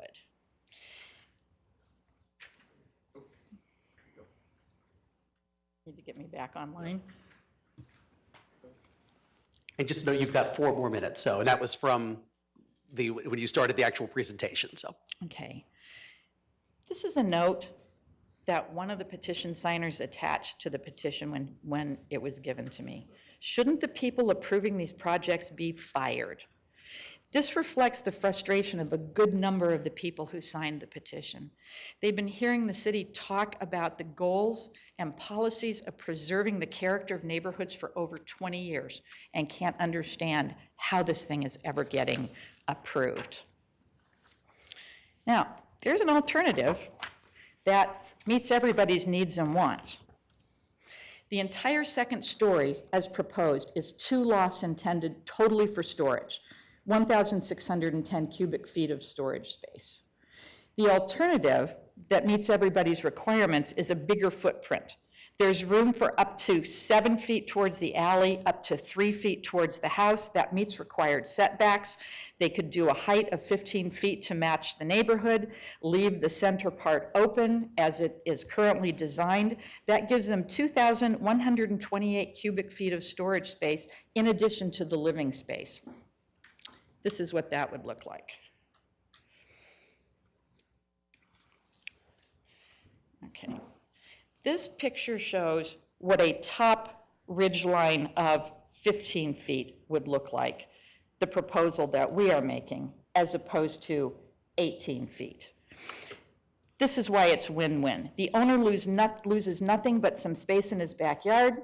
The neighbors win because the character of the neighborhood doesn't change. They don't need to worry about somebody, popping windows in there and converting those lofts. The city gains the same 1 unit of additional housing and has the same assessed value. Everybody wins. The city has made preserving Greater Broadmoor and other culturally significant neighborhoods a policy. When you ran for office, each and every one of you said you supported preserving Tempe's unique neighborhoods. Mayor Woods, until Monday, the priorities section of your page on the city website said you would be working tirelessly to improve community development standards, to attract business investment, and protect neighborhoods. That's not there anymore. That's no longer on your website. I hope that doesn't mean you're no longer prioritizing neighborhoods. Councilwoman Chin, I read an interview in 2008 where you talked about the importance of neighborhoods and why you were willing to pay more money to live in Tempe. We hope you still feel that way. Councilwoman Hodge, you recently responded to questions about an issue in another unique neighborhood, saying you will not support any project that is not supported by the community and neighborhood. That should apply to Greater Broadmoor as well. The city of Phoenix recently faced the same issue, an oversized ADU that was not compatible with the neighborhood. Phoenix listened to the neighbors and they voted unanimously not to approve the ADU. We are asking that you do the same. Look at the approval criteria, listen to the neighbors, listen to all those people who took the time to sign these and who are here tonight. Many of them are here tonight. Grant the appeal and deny the permit for a second story. Thank you for your consideration and attention. You got it. Thank you. Appreciate it. Mr. City Attorney, I've got a question, actually a couple of questions, but I know we've got the applicant's representative coming up to make a presentation as well. But one of the questions I think I can ask out here, the other question, frankly, might require an executive session, quite honestly. What I'm a little confused about in this situation is, so I know that there was a law that was passed by the state legislature and signed into law by the governor regarding accessory dwelling units. And I know it basically required that it allowed for someone to have one attached ADU and one detached ADU on their property. I don't remember it sort of distinguishing between a one-story ADU or a two-story ADU. And here's why I'm bringing this up, because what I'm confused about a little bit is, I know we're talking about a use permit process this evening that we're kind of going through. But I even sometimes, frankly, question whether or not the use permit process is applicable given current state law. Now, granted, you may not be able to opine on that, and we may have to go into executive session. But I just wanted to kind of put that out there because this is, kind of the second quasi-judicial hearing we've had with this sort of same subject matter. And so I'm just a little bit confused about how our current practices line up with what state law was and clearly what the intention of the legislature was. Thank you, Mayor. Yes, you are correct. The state law, which is ARS 9461.18, if you're keeping score, does entitle a single-family residence to one attached as well as one detached ADU as what they call a matter of right, or as a permissive use. It's the language in the state statute. As a permissive use, that means under the state statute that the city can't approve a use permit requirement. So it does bring it just to the second story issue, but the city would need to make sure that this particular homeowner was able to, as a matter of right, have one ADU detached and one ADU attached. So. And I don't know if you could actually answer this question, but I know Ms. Sinclair talked about collective estoppel. Can you define that just without getting into giving legal advice, just a legal definition of what that actually means? Because I'm not aware of that term. I can address that, yes. First, I don't recall the Board of Adjustment making any determination. I did attend that hearing. I don't recall that Board of Adjustment making any determination as to whether she had standing or not. Regardless, the Board of Adjustment actually upheld the zoning administrator's decision in that case. Ms. Sinclair could have but did not appeal that to the Superior Court as she could have, which means that because there was no appeal and there was no reason for the city to appeal because the decision was to uphold the Board of Adjustment, there wouldn't be a collateral estoppel application in this case regardless. So. Okay, sounds good. That actually answers my question. Anyone else before we go to the applicant's representative? Yes, Councilmember Amberg? Thank you, Mr. Mayor. Eric, again, I'm not sure what the rules are in terms of e-session, and you can answer this question, but Ms. Sinclair referred to some of the folks that had signed that petition that they had joined her appeal. Is that something that they can do legally? Mayor, Councilmember Amberg, in my opinion, no. Looking at the zoning and development code, it does require that an appeal be filed within, I believe, 14 days. And I'll look to Ryan for this particular. At any rate, the longest would be 30 days, but I believe it's 14. So that appeal time has lapsed. There's been nothing filed with the city as anyone other, as appellant other than Ms. Sinclair. So as far as I'm concerned, that's the appellant that you would be examining for standing. Okay, sounds good. Anyone else on council before we go to the next portion of the hearing? Okay. Let me see then if the applicant's representative, Tim Linklater from 3C Contracting, would like to make a presentation as well.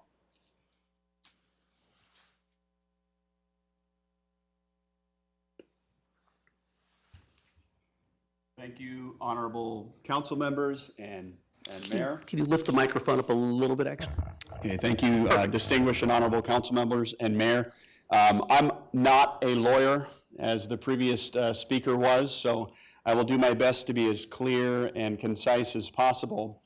Our approach in standing for this matter does begin with the state's decision to allow ADUs in residential zoning districts where municipalities had 75,000 or more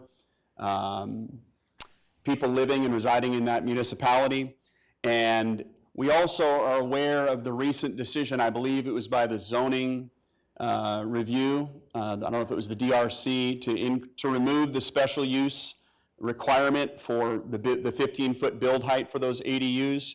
And so there's a lot of criteria that I can present here on this specific application, but a couple of the facts that I would like to point out to you are that we are falling within those guidelines. This build height of 18 feet falls under the now allowable 30-foot build height for this particular type of structure. If we were to remove these lofts out of the design, the exterior structure wouldn't change in any way, shape, or form. It is only at 18 feet, so it is only 13 feet above the previous limitation of build height on this type of structure. And I just want to present a few data points that I feel are important. My client, the owner of the home at 36 East Cairo, has a son that's already residing in the home, and he's been living there obviously with his parents. He grew up there. And this occupancy, this structure would be built for him to reside there. A lot of the recent inflation and the rental rates that have increased have made it hard for younger single individuals to obtain places to reside. And so they decided that it would be a worthy investment to build this structure to allow their son to reside there. No future or additional occupants will be added to the neighborhood. There won't be any additional vehicles that are added. There won't be any additional traffic other than those that already live at the property. I am aware of the other case that was on College that did not go through for the two-story ADU. And I was here present to hear some of the case that was presented for that meeting. And I am aware that there are 5 structures around that particular area, which is directly across from the appellant's residence, that are of a second story, that are two-story structures, including one that's right next door to her residence on College, which is just south of her residence, which is a very large, full-height, two-story structure that's within the greater Broadmoor area, as she explained. Around our neighborhood, that the planning review has put together some information. Around our neighborhood, I believe there are a handful of additional two-story structures. And I know that she referenced some of those. I don't have the history on all of those, but I don't believe that we are setting a precedence for building two-story structures in the neighborhood. And the design of the home, just so you're aware, the architectural finish will match the main home's exterior. We went to great lengths to try to eliminate privacy concerns. There really isn't a second story inside the structure. There are two loft areas that are above a first floor room and above the first floor restroom that are going to be used for storage. There isn't a second floor that somebody can stand on with visible windows. There are no privacy concerns to the neighbors around this property. Again, as I mentioned previously, the 18-foot build height that's in the plans is well under the 30-foot build height limitation. I also live in the neighborhood. I live across the street from 36 East Cairo. Okay, so I'm also in the neighborhood and I'm part of the community. As I mentioned, if the loft was removed, it wouldn't change the exterior features of the build. And that is the presentation that we have. Great, thank you so much. Yep. Anyone up here, any questions? All right, hearing none. Okay, sounds good. We'll call you back up at the end, so thank you. All right, I'm now going to open up the public testimony portion of the public hearing on this item. And once again, I'm going to take folks in the order in which I received the cards. So the first speaker I have this evening is Elizabeth Stewart. Oh, and she's virtual. Yes. Yeah. Ms. Stewart, can you hear me? Yes, I can hear you. Can you hear me? Yes, please state your name and city of residence. You have 3 minutes. Thank you. Mayor Woods, member of the council. My name is Elizabeth Stewart. I live about a fourth a mile away from the applicant. This is about preserving the symmetry and character of the New Vista neighborhood. At the core of that character is the uniformity and compatibility of the one-story, single-family residences mandated by the deed restrictions. The staff report dismisses the deed restriction by stating that the city is not responsible enforcing deed restrictions.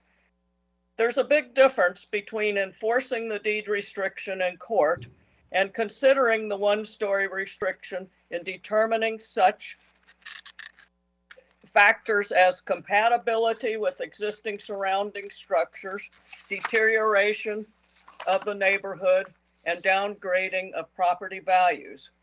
The one-story restriction established the original character of the neighborhood and set the standards for compatibility with the surrounding properties for the purpose of maintaining property values. The one-story restriction has been respected by the homeowners for over 65 years. As a consequence, there are no two-story houses or ADUs within a fourth-mile radius of the applicant. The city's refusal to consider deed restrictions is not a neutral position. It conveys a message that deed restrictions don't matter. It assists, enables, and encourages applicants to disregard them and disadvantages the surrounding homeowners by disrupting the status quo of the neighborhood, and it destroys the primary defining character of the neighborhood. This directly leads to the deterioration of the neighborhood and degrades property values. Denying the appeal will lead to the proliferation of two-story ADUs in New Vista. The city will then use this and other two-story ADUs in New Vista as comparables in nearby areas of Brentwood, Cavalier, and Broadmoor, which will destroy the one-story single-family character of the entire greater Broadmoor area. What the city should do, I believe, in the future is, as part of their application for a permit, they should ask the applicant if they have checked their title to see whether or not it has a deed restriction. And if it does, they should suggest that they might want to consult with an attorney before they proceed. A lot of these problems could be avoided by those simple questions. And as far as the applicant saying that nothing would change if the second story was removed, well, a lot could change. It would prevent a two-story in the future. I'm sorry, that's time. I'm sorry. Thank you. Thank you. Okay, the next speaker I have is Jack Sarrett, or Surratt. Please come forward, state your name and city of residence. You have 3 minutes.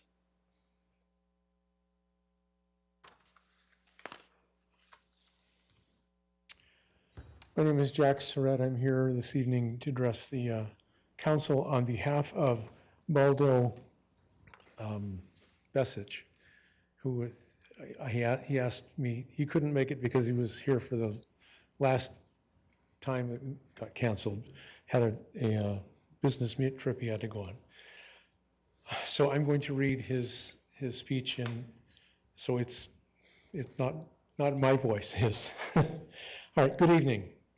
My name is Baldo Besich, and I serve as president of the New Vista Neighborhood Association. I'm here to urge you to overturn the approval of the 2-story ADU at 36 East Cairo. I've walked our streets and talked to neighbors so that I could share their overwhelming message.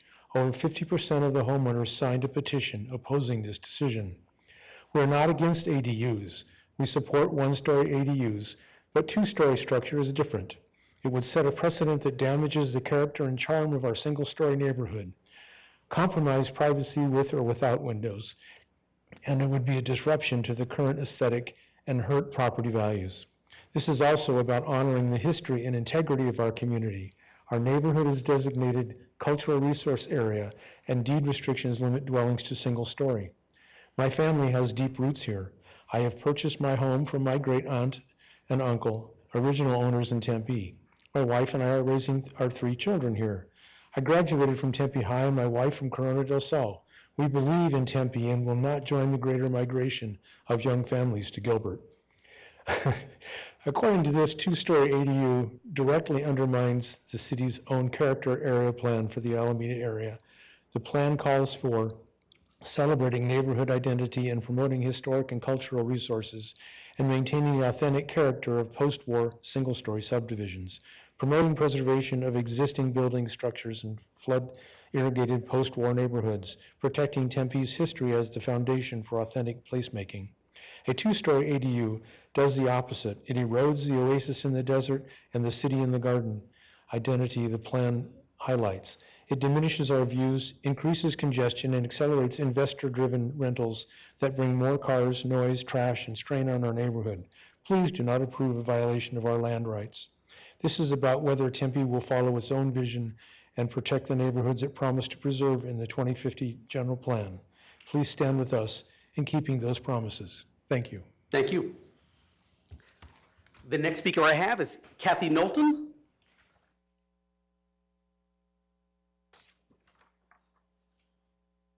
Please come forward, state your name and city of residence. You have 3 minutes.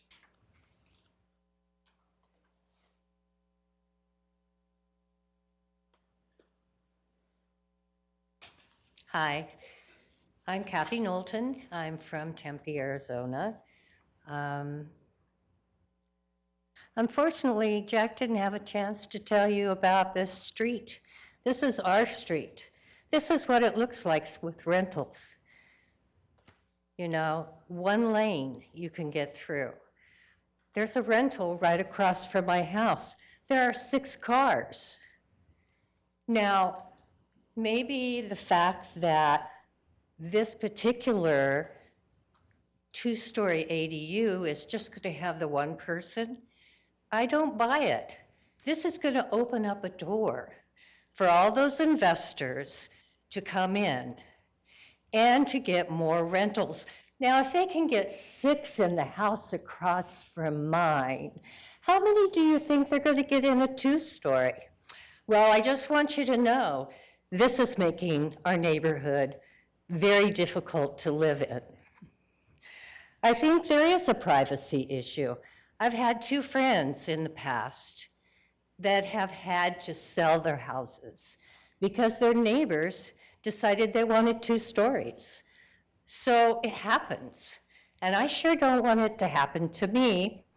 And as I was talking to people on Cairo, because I was getting petitions, one of the people said to me, you know, you're making me think because I have 2 young daughters. So you know, be very careful about opening the door for this. You know, it will set a precedence. And once that happens, I think we're going to see big changes in our neighborhood. And right now, our neighborhood, the whole area, about 50% are investors. They're not families, they're investors. And they're going to see how many they can get in to a 2-story ADU. And then our streets are going to look worse than these. So am I concerned about a 2-story ADU? You bet I am. You know, I cannot believe that the committee that looked at this did not take into account the deed restrictions. I can't believe that they fought to keep us from coming to you to discuss this. I really do not want to see this continue and get worse, because it will. And I hope that you will take that into consideration. Thank you. Mr. Anderson, before I go to the next person, am I allowed to ask a question about the deed restriction issue that's been raised by a few of the speakers? Is that something you're able to opine on here, or does that have to be an executive session? Mayor, if you'd like, I can just give it. The city generally can't enforce the private deed restrictions. So from the city's perspective, those deed restrictions, they may be enforceable, they may be not. We just simply don't know. We don't have that in front of us, and we don't have the authority to enforce them. So that, my opinion would be, it wouldn't preclude further enforcement of them if there was to that, but that would be a matter that would be resolved in the Superior Court rather than the City Council chambers. So. Okay, sounds good, thank you. All right, the next speaker I have is Michael Zamora. Please come forward, state your name and city of residence. You have 3 minutes.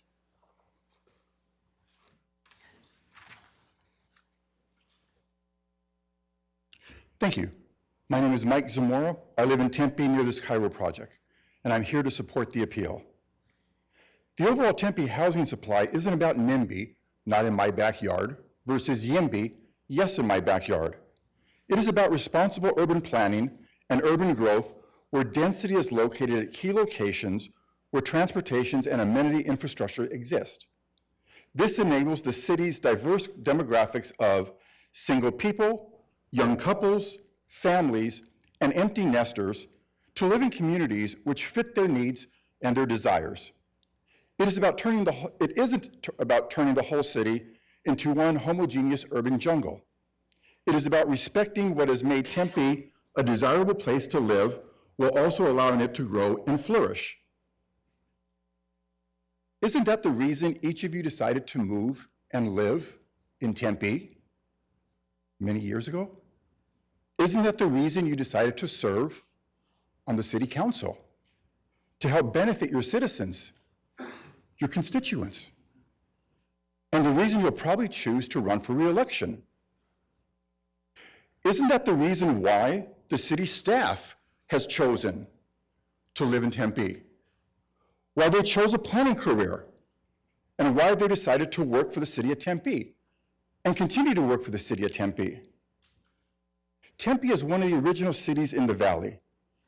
It has flourished over time because it has grown wisely and has respected its origins, its roots, its heritage. Shouldn't you do the same now? Place density and height where it'll do the most good.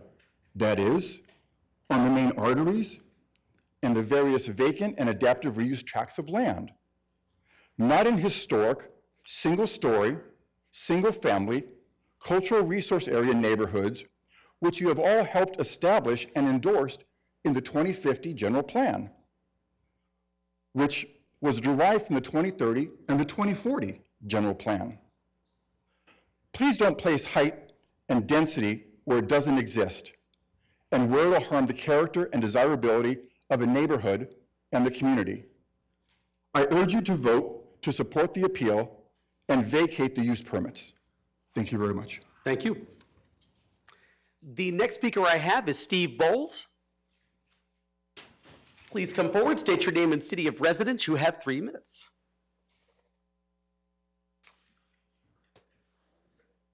Good evening. My name is Steve Bowles. I live in Tempe. I live in the subject neighborhood. My great-grandmother was born in Tempe in 1883. Her parents and grandparents were good friends of our founder, Charles Hayden.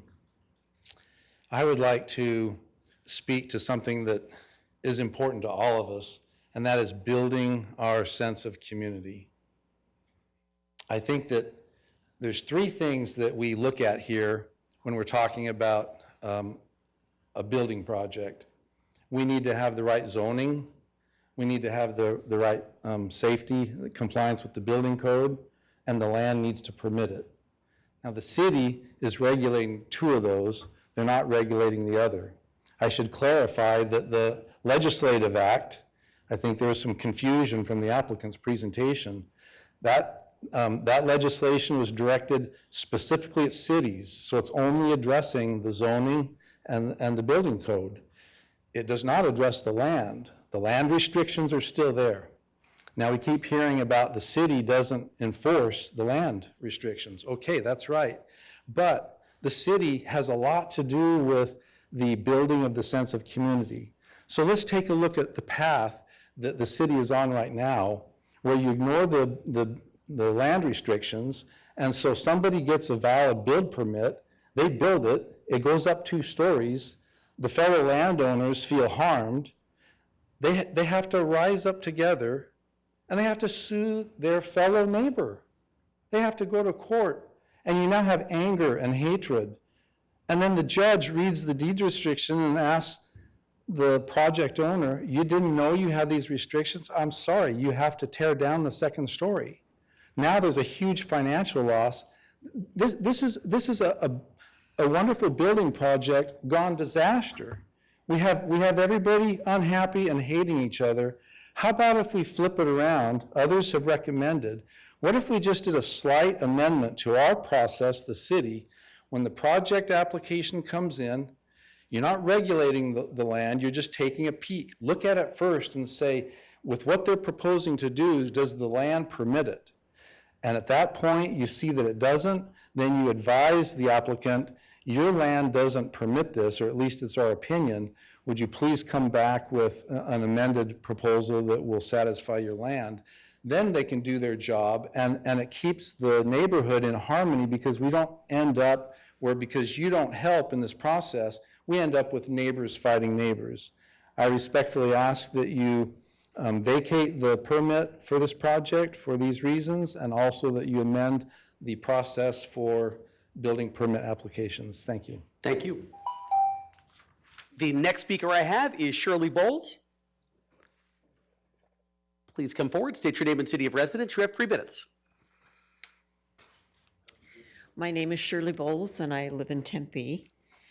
After months-long search of the valley, my husband and I chose to purchase our home in the New Vista Mach 8 neighborhood exactly 40 years ago this week. How has the community evolved over that period? To know where a community is heading, it is useful to look back at where we have been. During our first 10 years here, lots of children were in the neighborhood having fun together after school. Nearly all the homes were owner-occupied. Neighbors knew and helped each other. There was a sense of belonging and a feeling of community. It was strong. I could knock on just about any door and the neighbor would answer. The street had an inviting look, pretty much void of parked cars. Over the past 30 years, things have changed a lot.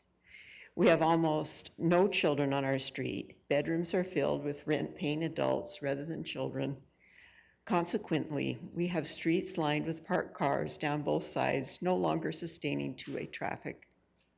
The New Vista neighborhood overall is about 50% rentals now. People living in the rentals are generally not interested in getting acquainted with neighbors. If I knock on a door now, only about 20% would answer. We see and feel a substantial loss of the sense of community. This decline seems to be accelerating.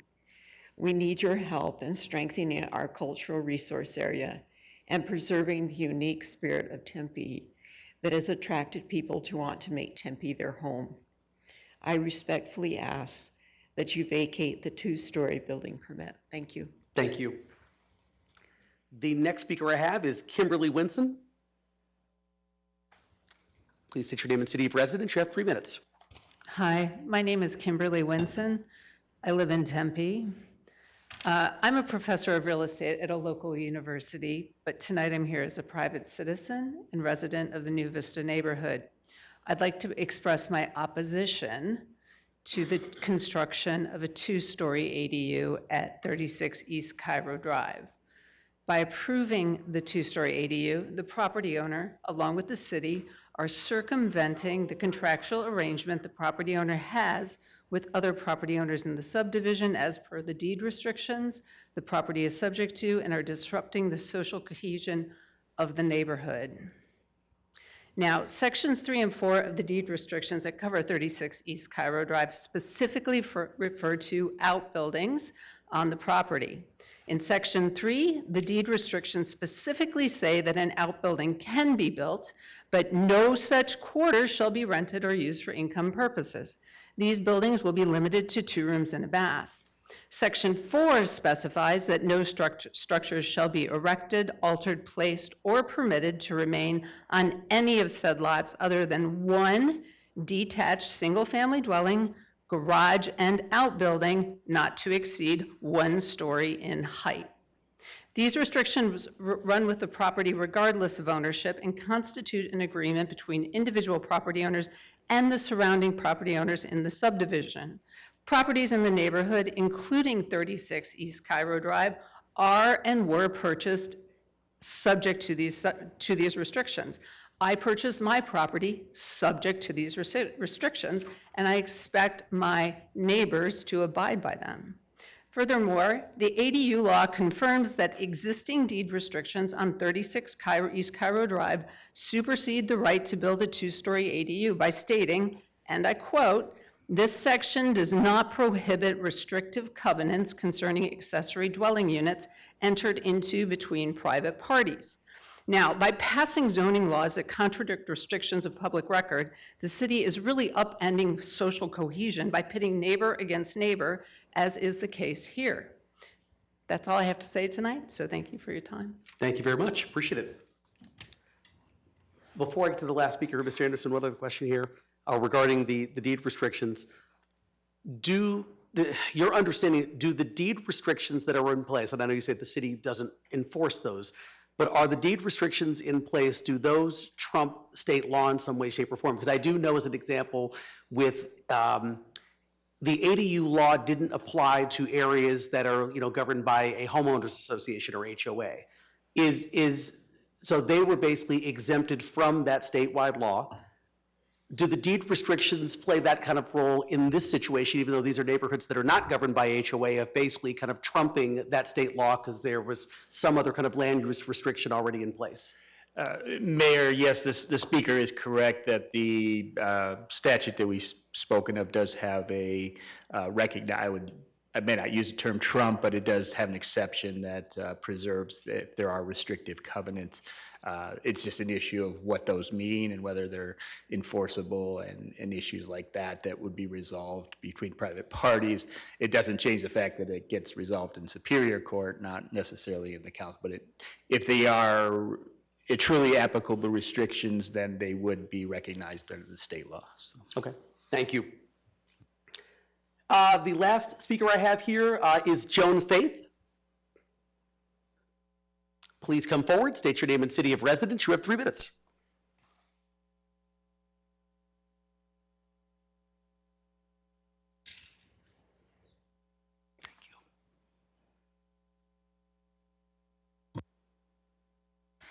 Good evening. My name is Joan Faith. I'm a real estate broker here in Tempe. I live in Tempe, Arizona. I've had my real estate license for 29 and a half years, so I think I have a little bit of knowledge in what goes on with the real estate and the property values here. Tonight, I'm here to speak to you about regulations and the impact to our neighborhood sales and values and the quality of life. As far as property values are concerned, other cities are concerned as well.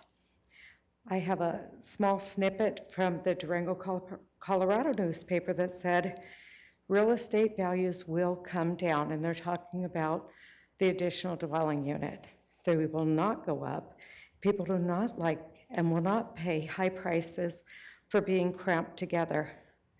They may be short-term benefits if the proposal now before the council is adopted, but in the long term, the overuse of utilities, lack of parking, increased noise, more garbage cans, overcrowding, et cetera, will most likely lower real estate values and the stability of the neighborhood. Personally, at my home, every night, my Cox Communications internet drops at exactly 8 o'clock, every single night. When I talked to the Cox technician about this, he said it's due to the high volume of people working from home and the overwhelming need for internet services. So every night, I get up, I reset my internet box. If I'm not home, I cannot reset it, my internet is down, and so are my security cameras. So now it's a safety issue. Okay, I purchased my home, as many of you have, knowing I am protected from two-story homes looking down into my backyard.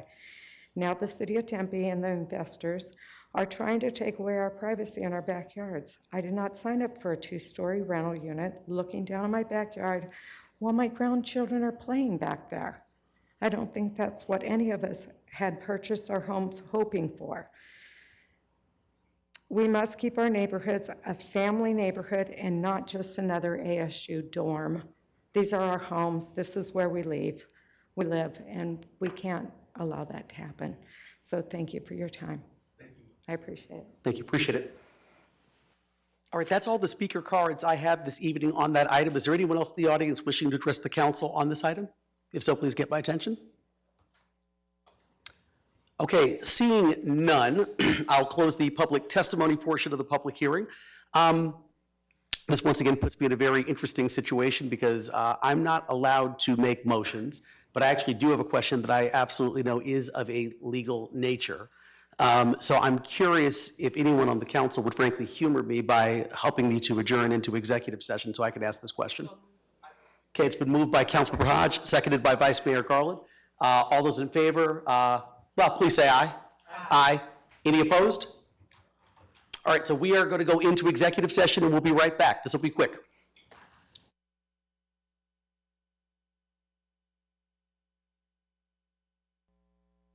Be back here with all of you. So I'm going to go ahead and reconvene this meeting at 8:17 p.m. The public testimony portion was already closed. I'm going to go through this process here, though we have two more things. So Dawn Sinclair, who was the appellant, does she have any further commentary or any kind of a summary statement, or are you okay with what you presented? I'll give you a little bit. Okay.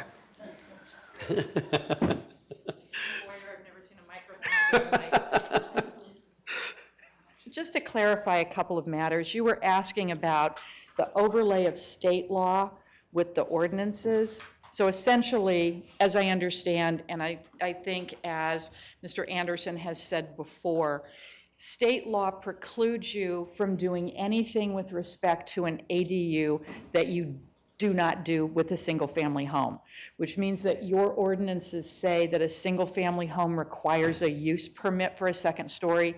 That means a use permit for a second story on an ADU is allowable. And everybody seems to think that this is a two-story.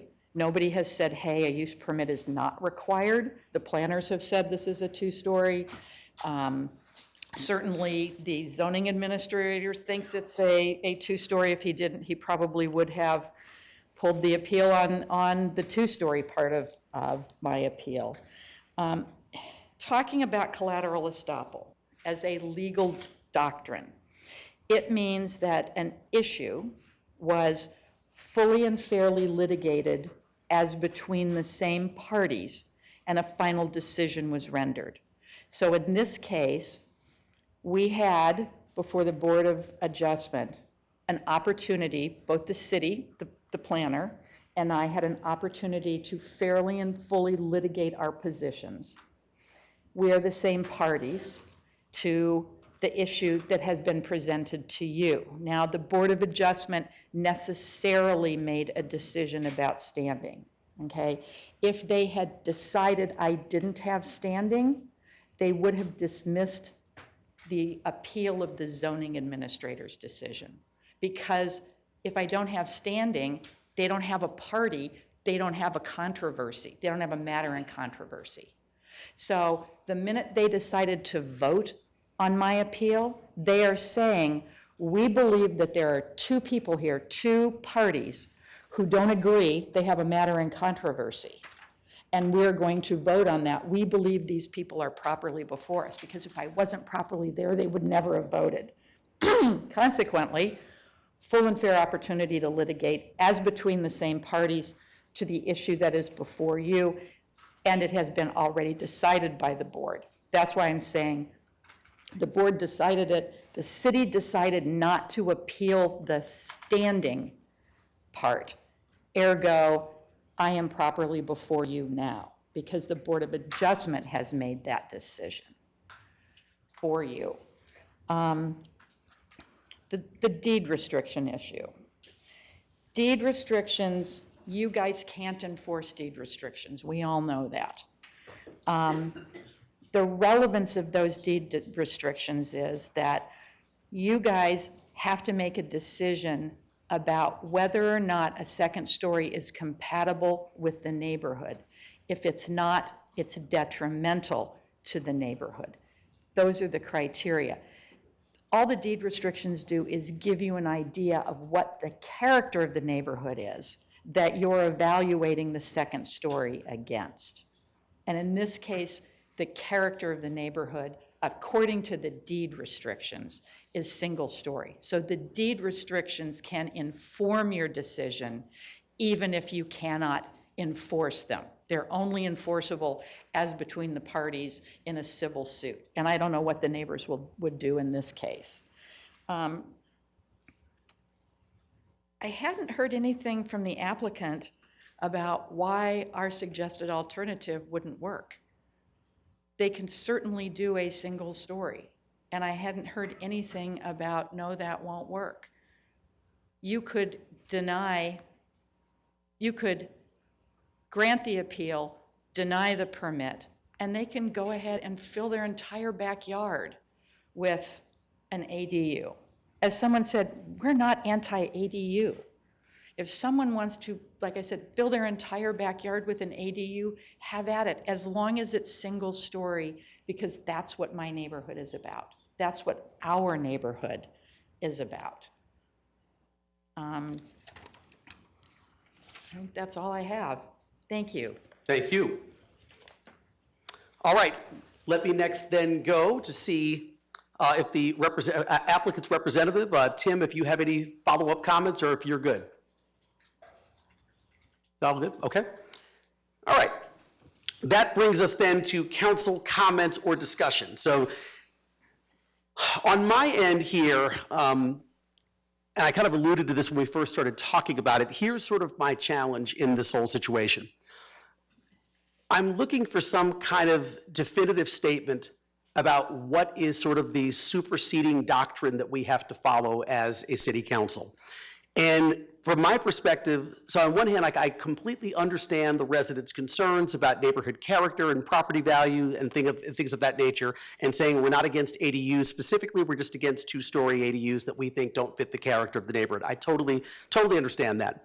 And I can actually understand and really respect that argument.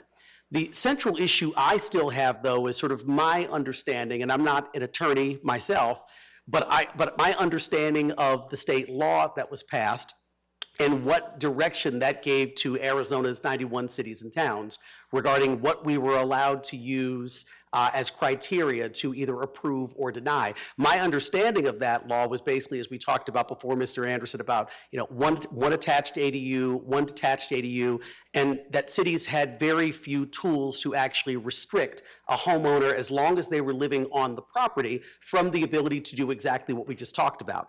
And so that's where I'm personally having my conflict. I hear what the neighbors are saying, and obviously to the point of 303 people who've signed that petition who are clearly concerned about this, but I'm concerned about making sure that whatever decision we make is actually in compliance with state law.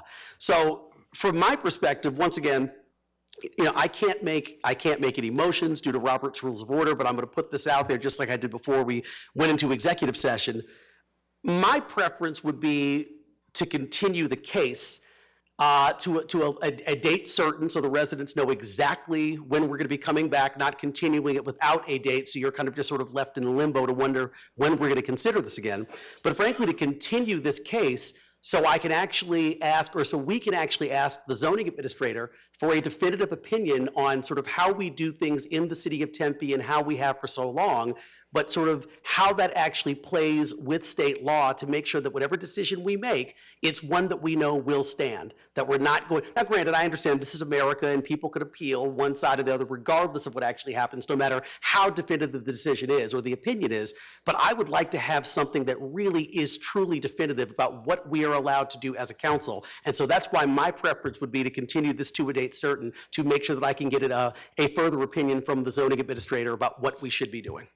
So that's my statement, but once again, I don't have the ability to make motions, so I will now open up things to my colleagues to see what their comments are, or if there's a motion for something. Councilmember Amberg? Vice Mayor? I was just going to make some comments.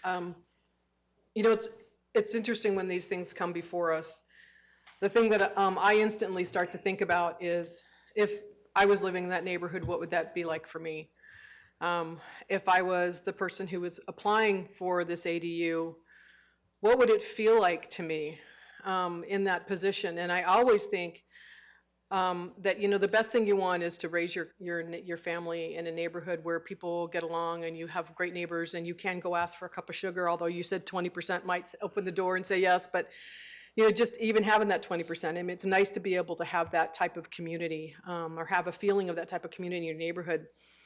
The last time we heard an issue like this, I stated almost exactly the same thing. If I was the person who applied for this and there were 303 or 304 people in my neighborhood that said they are not happy with this, I would change my mind in a heartbeat. Because if I'm trying to build a life and want to live in that community, it would be really hard for me to continue to live in that community and feel like I really belonged if 304 people that live around me were not happy with what I was doing.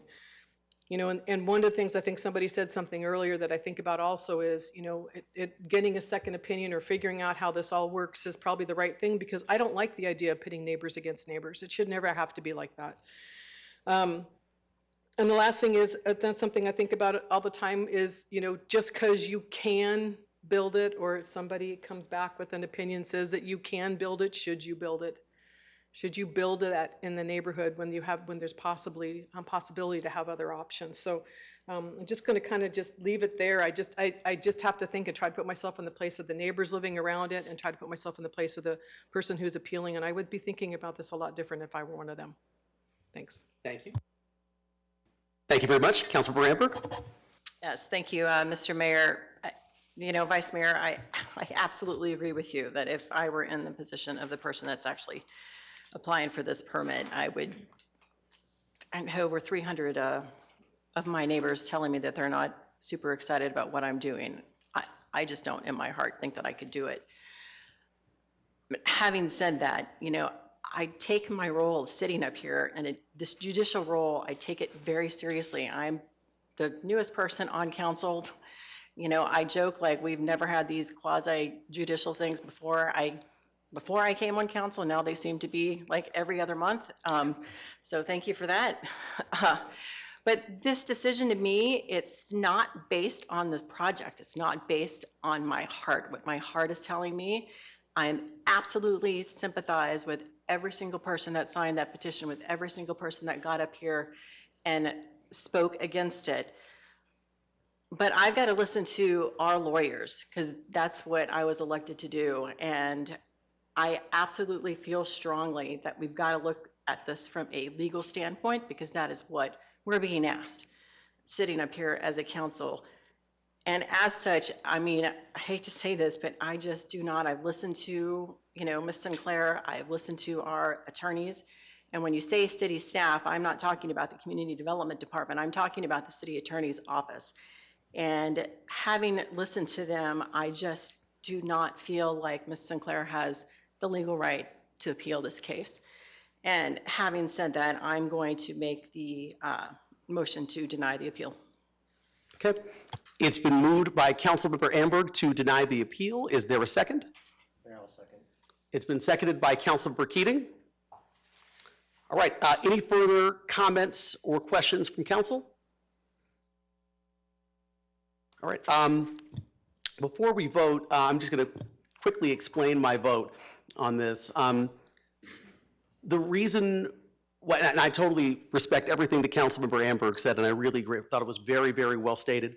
I'm going to vote no on this only because my thing is I really want to get that opinion from the zoning administrator, and we may be able to get it anyway, even if this does pass. But that's my only reason to sort of my request for sort of more time. But at the same time, I respect what Councilmember Amberg said. I thought it was very well stated. So, but that just want to explain why I'll be voting no. So, anyone else? Mayor, I just want to. Yes, please. I just want to be clear. We can get that opinion regardless, right? I want to make sure before I vote that is the case. Mayor, council member Keating, yeah, the zoning administrator under the state law as well as the city code is empowered to interpret the zoning code. So periodically there are opinions issued, and that's kind of the daily function, is to interpret and apply the zoning code. So the zoning administrator certainly can issue a formal opinion, which would then go through potentially a board of adjustment process after that. So. Thank you very much. Okay, thank you. So the motion basically on the floor from Councilmember Amberg was based on what's in front of me right here for our quasi-judicial hearing, is to deny the appeal of the DRC's decision, which is to find in favor of the DRC and the original applicant, and effectively approve the use permit, which would allow the project to move forward. Councilmember Amberg, is that correct? Or okay. All right. Any other comments or questions? So a yes vote will deny the appeal of DRC. Okay. Anyone else? All right. Hearing then, please vote. Oh. Oh, no, Randy, yep. So Councilmember Amberg did the motion, and Councilmember Keating did the second to deny the appeal. So, okay, please vote.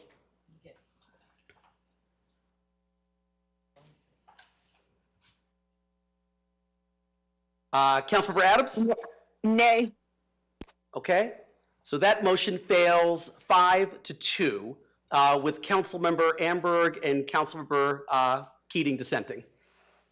All right, so moving forward, is there a different motion on the table? Mayor, I'll make a motion to support the appeal. Okay, so. I'll second. Okay, so the move is to approve the appeal of the DRC's decision, which is to find in favor of the appellant and effectively deny the use permit, which would prevent the development project from moving forward without further changes to the site plan. Well, Mayor. So I just want to say it's been moved by Vice Mayor Garland, seconded by Councilmember Chin. Councilmember Keating? I guess I don't want to go back to E-session, but I have a legal question about if we deny the appeal, then the zoning administrator says you're not legally allowed to do that, then what happens? Mr. Anderson, I'll look to you. Do we have to go back in session and talk about That's a difficult question because there would still potentially be other legal proceedings. So if the appeal were denied, we'd have to take a look at that. I'm not sure I can answer that question. I apologize for right now. So. If the vote to deny the appeal fails, can we still continue it in lieu of clarification of our legal powers here? Councilmember King, if I understand your question, if you voted to deny the appeal, then you would be granting, the DRC granted the use permit. So yeah, if you denied the appeal, then the use permit would be granted and it would be somewhat moot. So. Right. What I meant to say was if we vote down the approval of the appeal, can we then still continue it to get the clarification that we're seeking to prevent future legal troubles that we may walk right into?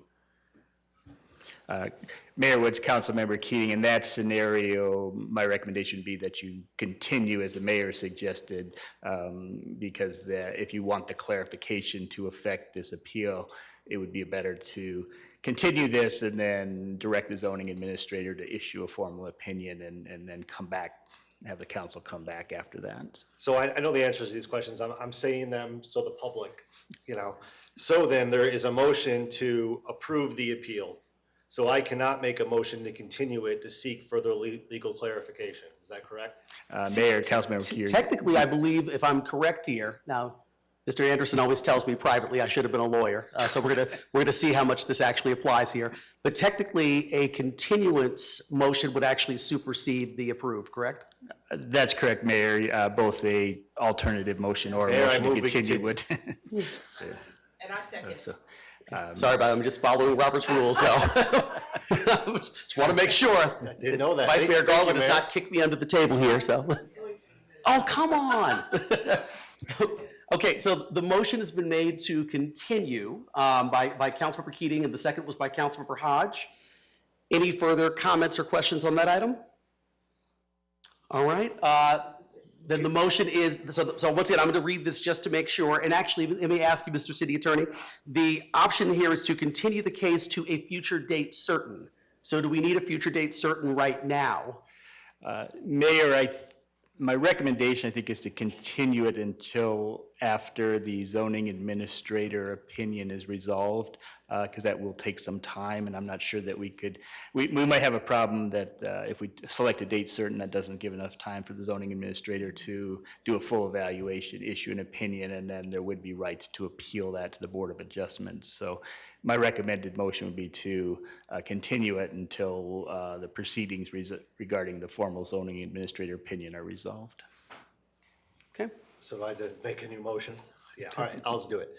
Mayor, I move we continue this item until the zoning administrator has time to render an opinion on our legal authorities on this case. I second it. Actually, I think it was already seconded by. Oh, sorry. Okay, no, it's okay. It was a new motion, so it was moved by Councilmember Keating and seconded by Councilmember Adams. Any further comments or questions on that motion? Okay, all those in favor, please vote.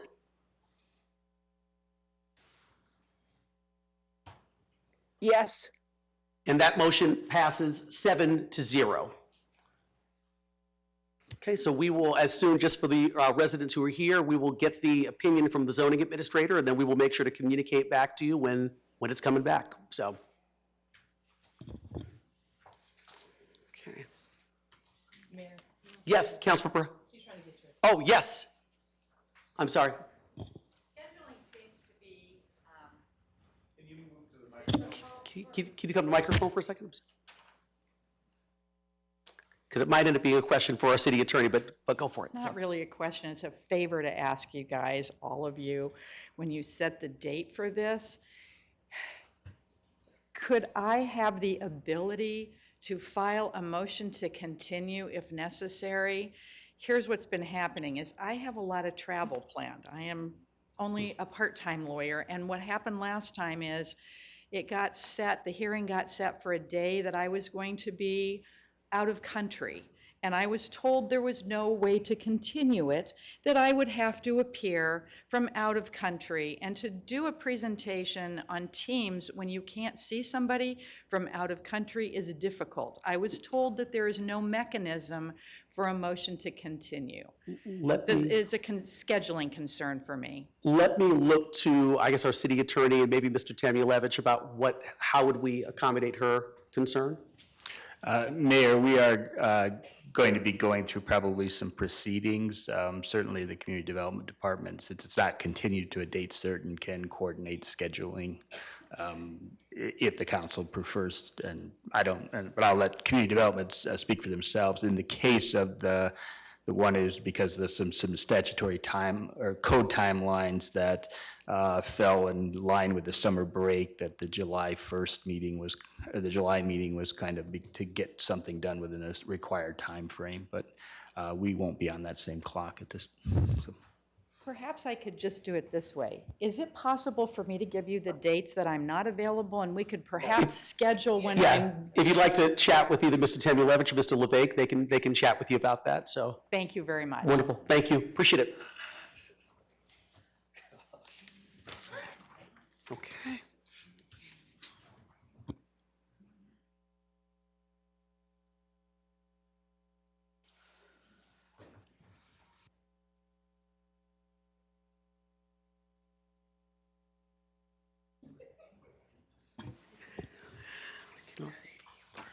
All right, next up here.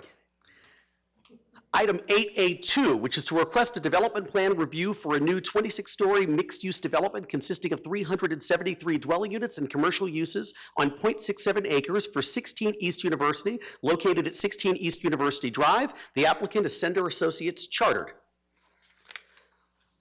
Ms. Sender is in the audience in case there's any questions from council. So council, any questions or comments for either Ms. Sender or for members of staff? No? Okay. All right, I also do not have any speaker cards on this item, but is there anyone in the audience wishing to address the council on item 8A2? All right, seeing none, then I'll close that portion of the hearing. Given that there's no comments or conversation, I can look for a motion on item 8A2. It's been moved by Councilmember Hodge and seconded by Councilmember Keating. Please vote. Councilmember Adams? Aye. And that item passes 7-0. Next item under the section is 8A3, which is to approve a contract increase with Paul's Ace Hardware, Ferguson Enterprises, Boss Lighting, and Granger for the purchase of maintenance, repair, and operations equipment and parts.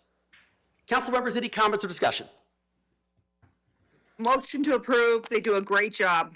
All right, it's been moved by Councilmember Adams. Do I have a second? Second. Seconded by Councilmember Keating. Please vote. Aye.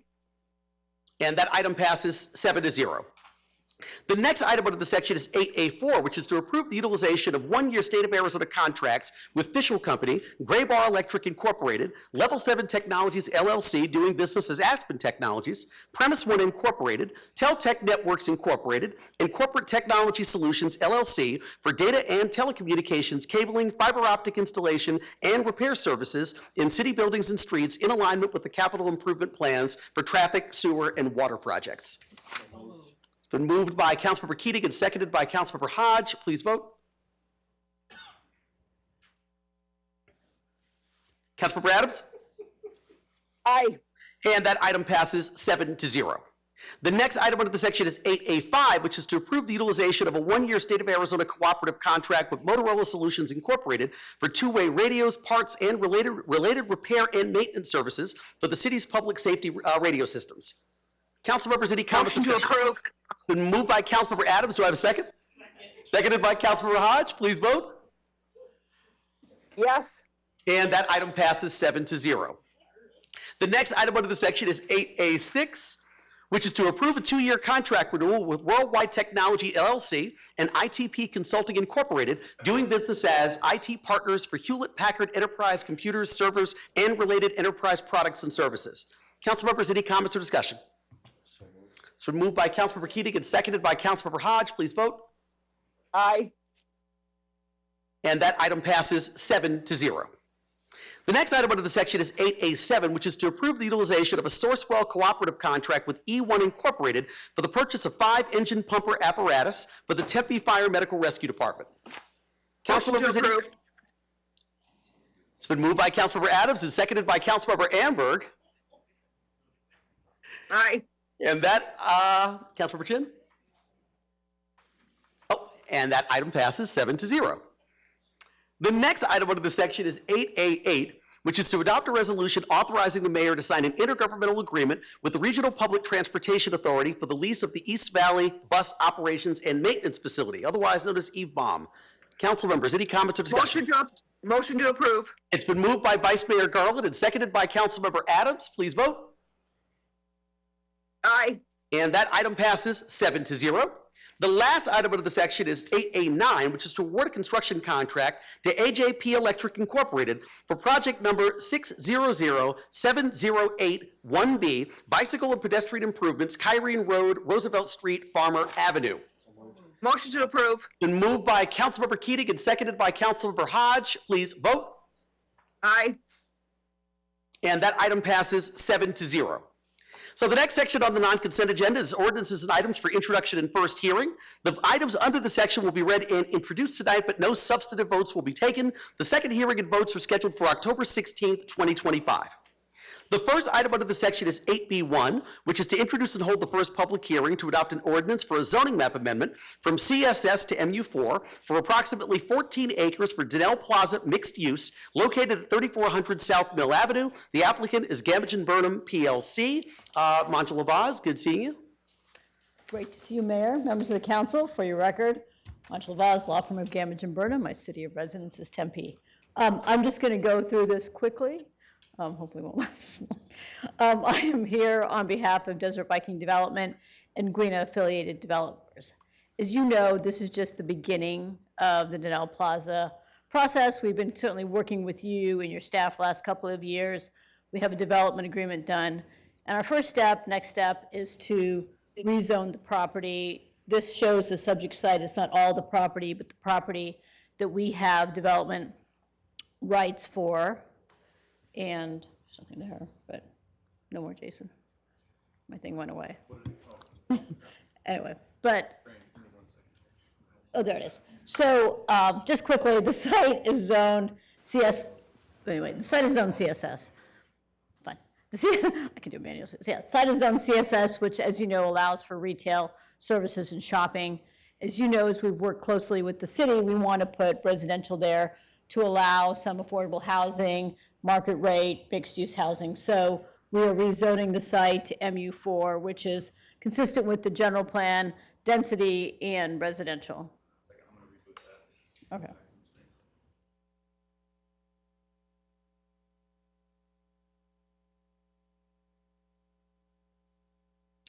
Anyway. So, as you know, the general plan that was approved by the city and the voters have up to 45 dwelling units an acre, which is kind of where we're looking at in the future. Where our request is really just to do the zoning, just to rezone to MU4, so we can start talking about to some of our partners about doing residential. But our first part is we'll talk about the shared vision for Donnell Plaza. As you know, we've been working on a joint city and development agreement to deliver the workforce, attainable housing at Donnell Plaza, have public open space, cultural preservation, and creative spaces. You know, it's important to us to preserve the site's historic role in the Tempe and music arts community. Spent a lot of time with the local artists and the Tempe Music and Arts Coalition. Yet a tap room or an entertainment venue will be preserved.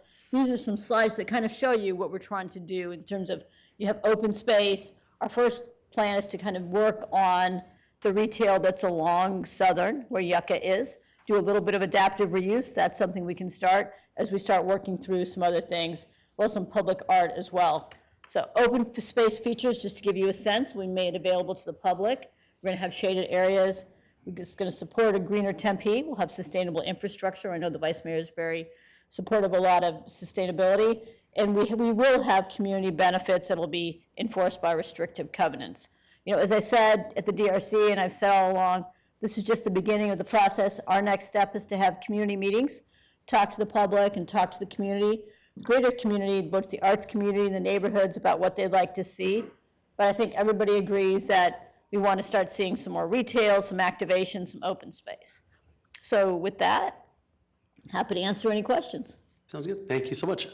Council, any comments or questions for Ms. Vaz? Vice Mayor?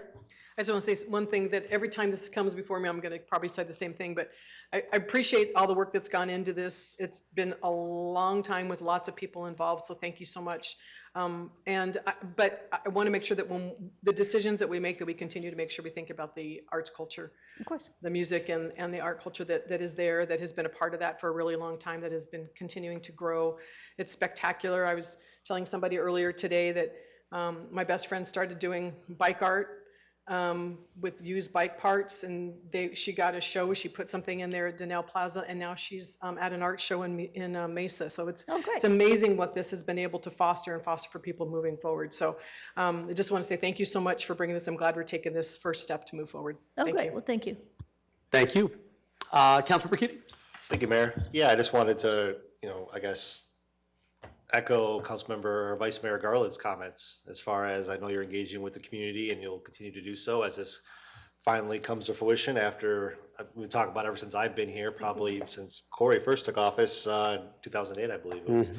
I'm very glad that something is happening and that we're doing it kind of, in an inclusive way, that we're making sure that we're including the voices that the space is so important to. And just on a personal note, I think it looks great, these renderings. I mean, this is pretty cool stuff. So I'm looking forward to continuing the conversation and whatever project comes to fruition, having the buy-in of the larger community. Yeah, Thank you. thank you. I think working in phases is something that works well, that we can at least just start the zoning.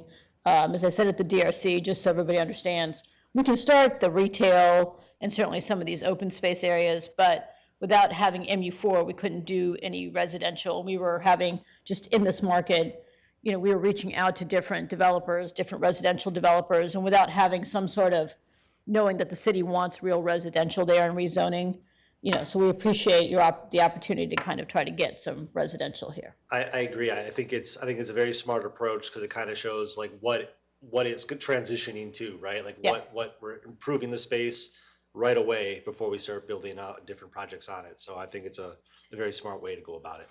Great. Thank you. Councilmember Hodge? Thank you. Great presentation. Growing up on Priest and Southern, that's my neighborhood. So Yucca Tap Room was right there. I saw Donnell Plaza almost every day before they went right up Southern to go down Mill to actually go to my high school every day. So not only did I pass it for 4 years straight, going to school every day, it's just been a part of my life.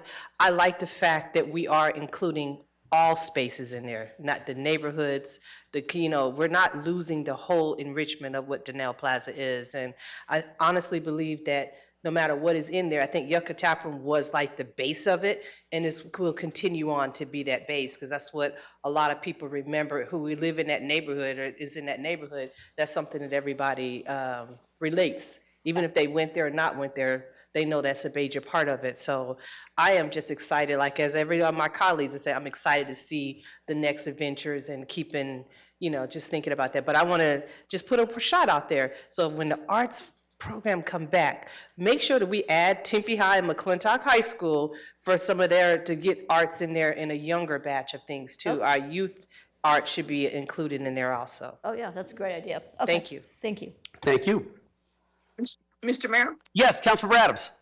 Yes, thank you. I'm really excited about this project, and I love it that we're going to include arts and music to it, and the tap room, and so I'm very excited and supportive, and I appreciate Ms. Voss really working with people and seeing what they want and taking their time and doing things in phases. I mean, that's really what we are about in Tempe, listening to the neighborhoods, listen to the folks. And so I'm very pleased with the direction that we're going in this. Thank you very much. Thank you. Thank you. Anyone else? Yeah, Councilmember Amberg? Yes, thank you, Mr. Mayor. I absolutely agree with everything that everybody said, but I also want to thank the members of the community. They have been incredibly helpful and incredibly vocal on what they want and what they don't want here. And looking at the pictures at some of the community meetings that have already been held, I mean, there are just a lot of people that show up, which is not normal. So keep up the good work. But helpful. That's very helpful. Yeah. Thank you. I've got some comments, but I'll wait until after everyone's done. So, excellent. Thank you so much. Appreciate it. Thanks. All right, let me go ahead and open this public testimony portion up of this public hearing. Let's see, I'm going to start once again in the order in which I received the cards. First one is from Dion Romero. Please come forward, state your name and city of residence. You have 3 minutes. Last time we saw each other, there was a large historic home being moved down the street together, so.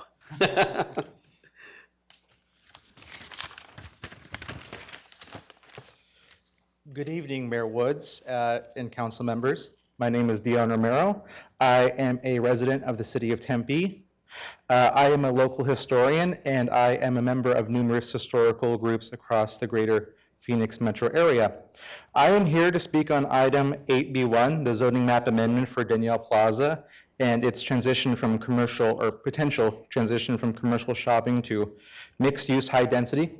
In a city evolving as quickly as Tempe, Danielle Plaza should serve as a reminder that local character matters just as much as economic growth.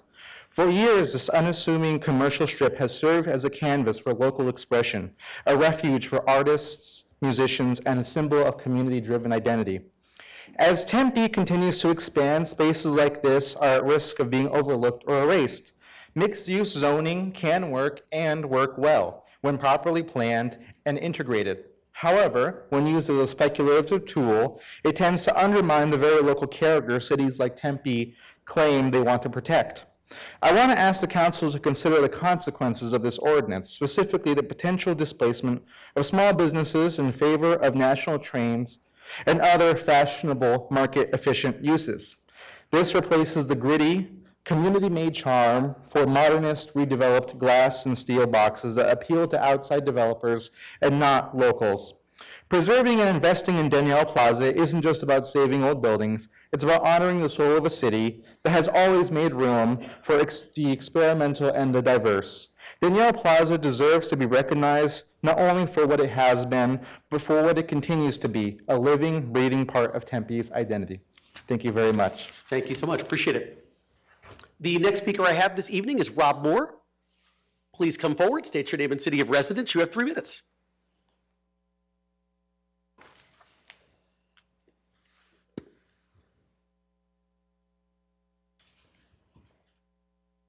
It's always difficult to speak after such an eloquent speaker comes before you. Rob Moore, Tempe, Arizona. Mayor and council, it goes without saying that at this point, that the redevelopment of Danielle Plaza offers a special opportunity for Tempe if done thoughtfully and effectively engages the community within the process. As the voters have already approved the requested land use and density within the 2050 general plan, it's not much of a mystery that the rezone will likely pass in October. At the same time, this is a significant step for the neighborhood, and it's the first high-density mixed-use designation along the Southern Avenue corridor. So how this project is facilitated and its result will have a major impact on how the public supports future redevelopment of neighborhood commercial centers across the city as we enter into a new chapter of incorporating density into our suburban fabric. With this in mind, I hope you will encourage the development team to share how they intend to take on this special responsibility, but also look inward on how the city of Tempe can use this project as a means to enhance its own redevelopment methods, practices, and process as we continue to evolve as a community and explore new development solutions for Tempe's future that build with our local small business and cultural scenes. Thank you. And just one more note, since I have a little time. Darlene mentioned the bike show, which is really great. And I also want to reference Desert Viking is here tonight, one of the developers, and they were the ones who actually provided that space for us to take advantage of that opportunity, and as part of an activation program for the plaza. And I would take that as a good indicator of the type of engagement we've had so far. We have a long way to go, but I wanted to give him credit too for that engagement with the community to make that possible. So thank you. Thank you, Mr. Moore. Really quick thing too, Mr. Nils, I should say this too about Rob, just for a lot of folks in here know him. You know, he was the person who kind of started up a lot of the kind of arts and culture activation at Danielle Plaza, which has now been continued by Jacqueline and Haley and Keelan, who are kind of continuing that. And I've attended shows when both of them have been running it, so I really appreciate, even before the project has come forward, there's a level of activation that our community obviously loves. And I've gone to several of the shows, and many times there are well over 100 people there who are really enjoying themselves. So I wanted to thank you for your work in getting that going. And also, Nils, I don't know if you don't mind coming up for one quick second. Sorry to kind of call you out. But I know one of the things that the first couple of speakers mentioned was regarding, you know, kind of a commitment to local businesses and not sort of corporate chains and things of that nature. And just if you wanted to introduce yourself and kind of talk about some of the businesses that you've been involved with. Sure. Thank you, Mayor and Council. Microphone a little bit. Oh, the table will come up too, actually.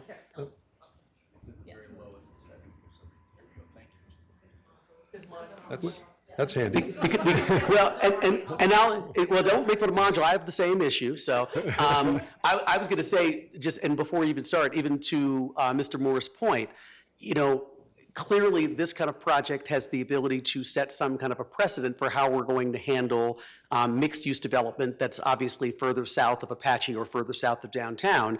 And one of the reasons why I'm very comfortable going forward with this is because of your involvement in this project. I know you yourself, Mr. Guina, but can you talk a little bit about your background and kind of credentials and what you've been involved with? Mr. Mayor and City Council, I'd be happy to. I appreciate the opportunity to speak today.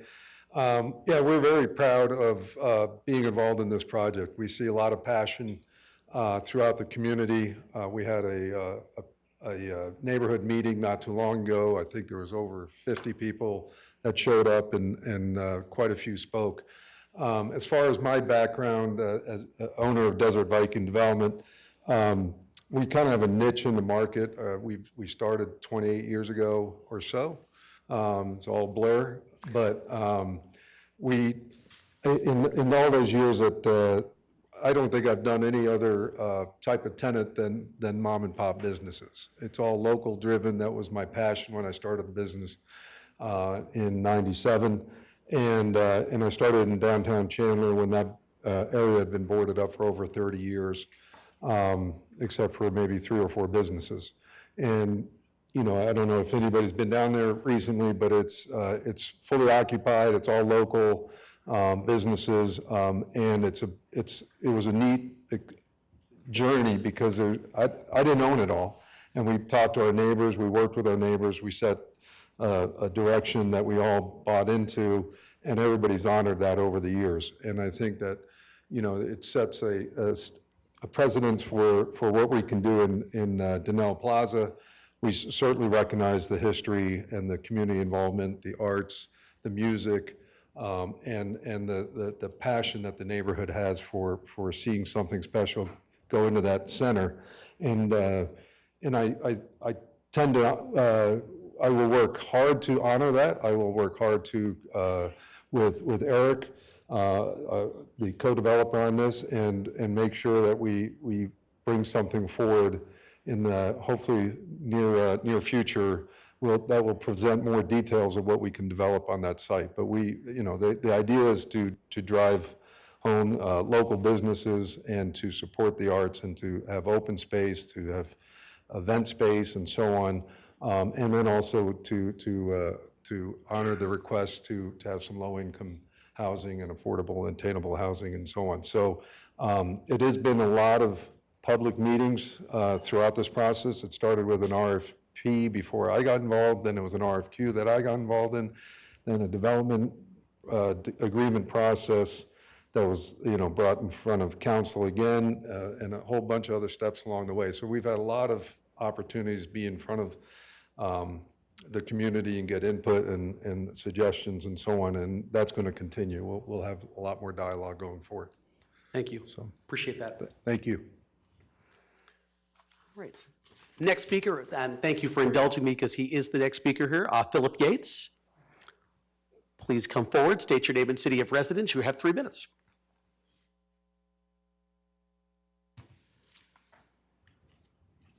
So glad you raised that.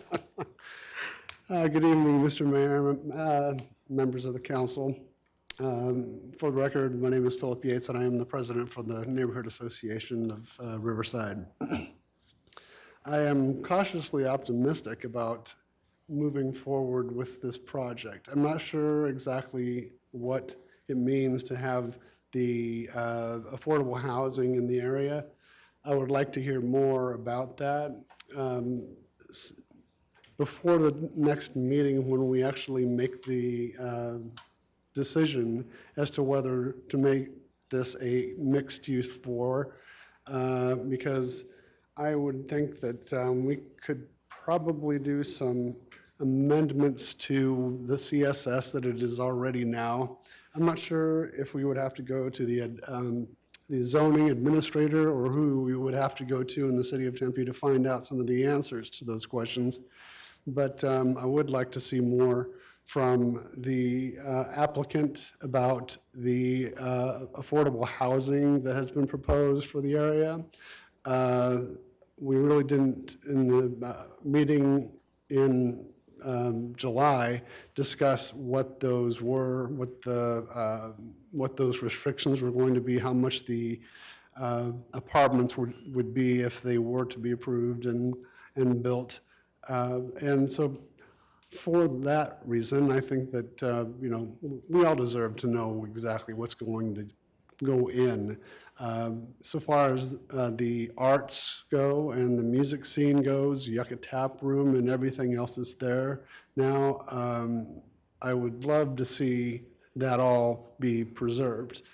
And hopefully with this, that can be.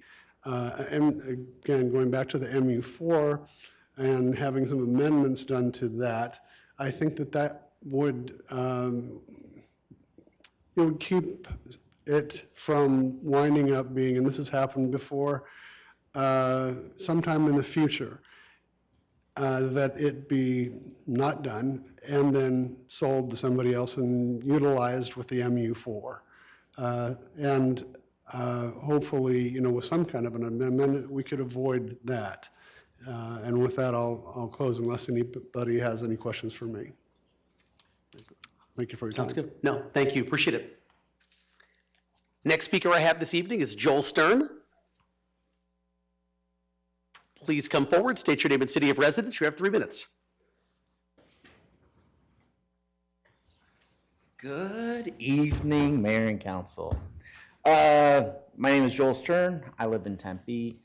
I am the chair of the Dromedary Neighborhood Association and the vice chair of the Neighborhood Advisory Commission. If you're not familiar with Dromedary, we are the closest northern neighborhood to Denell Plaza. So I have an immense you know, love for Denell Plaza. It is my neighborhood. And this project, I believe, moving forward, will be transformative for that neighborhood and all the neighborhoods that are in that area. This could literally change, you know, not only, you know, how we are perceived. You know, my big thing is, as long as I've lived in Tempe, Denell Plaza has been a wasteland. The only bright spot is what Rob Moore's been doing, the Yucca Tap Room, now the TAMC. They're doing great things. I truly believe that that character will stay, but we desperately need the affordable housing piece. We need it to be a different space. And my biggest hope is that this is the Kickstarter to the Makers District, right? This is something that you guys have put in place, but this could absolutely be like kind of a crowning jewel. You know, we already have Tempe Town Lake in the north. This can be, you know, another crowning jewel for Tempe. And then also create more art spaces, you know, more restaurants in that area. I'm wholly excited about this project. I believe in the vision that Rodney and Niels and Eric have. I've been part of numerous meetings. The ASU students that put kind of a plan together, it is amazing. So again, thank you for anybody that's supporting it tonight.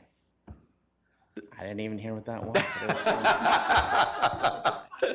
Thank you, Mr. Stern. Appreciate it. Oh, all right. The last speaker I have on my card this evening is Tristan Hain. Is Tristan Hain here? Oh, I'm sorry. Come on forward. My apologies.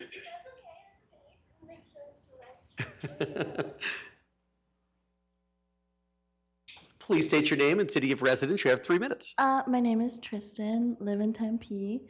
Oh, there's like so many of them. Thank you, Ms. Voss. Oh, thanks. So I have hung out with the mayor a bit at Rocket Space before, and clearly everyone here and in the past meetings has made it super clear how important Daniel Plaza is in a very deep, deep way. I can't even really articulate how important it is to me, to all of you, with words. But like the mayor was saying earlier, the events there are just amazing. And I hope all of you will spend some time in your busy schedules to check out some of the events, especially in the beginning of November, so that each of you can really feel how important and special it is as well. And I think within the community, a little bit of what I hear is like maybe this group of people is like a little bit hesitant to change, or they just don't want things to be different. And I just think that when there's something so special, and after watching the environment in Tempe change when you're like a pedestrian on rural, you can hardly see the sky anymore. And when I moved here in 2018, it was like very different in that area. So it's changing in a very rapid pace. And I think that all of us don't want to see Daniel Plaza be these huge, giganto skyscrapers one day.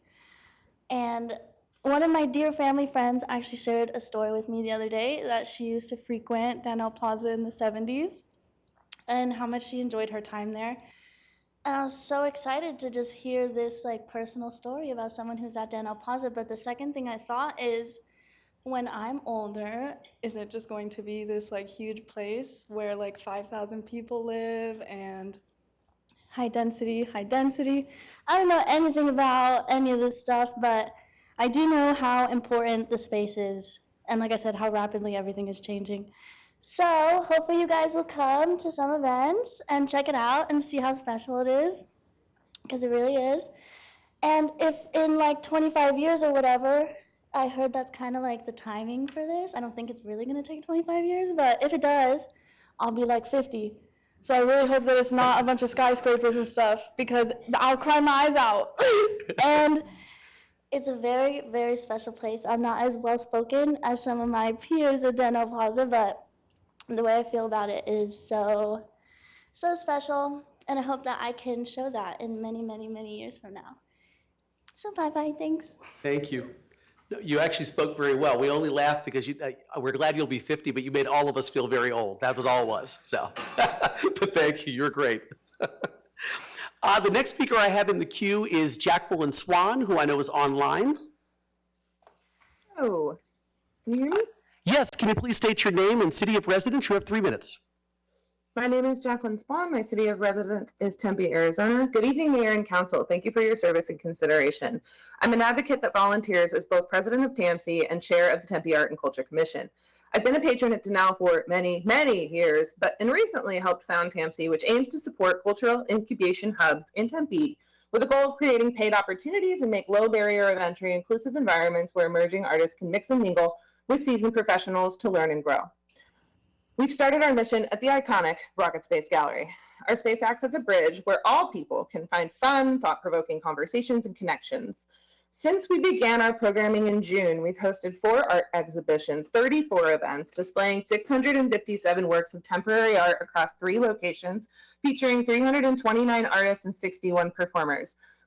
With much more planned through the end of the year, our collection of work from the summer is valued at over $297,558, bringing immense cultural wealth to the pockets of artists and performers. We have welcomed over 2,700 visitors since June 13th, and spending related to our events has contributed over $94,000 to the local economy, as well as about $3,100 in local taxes.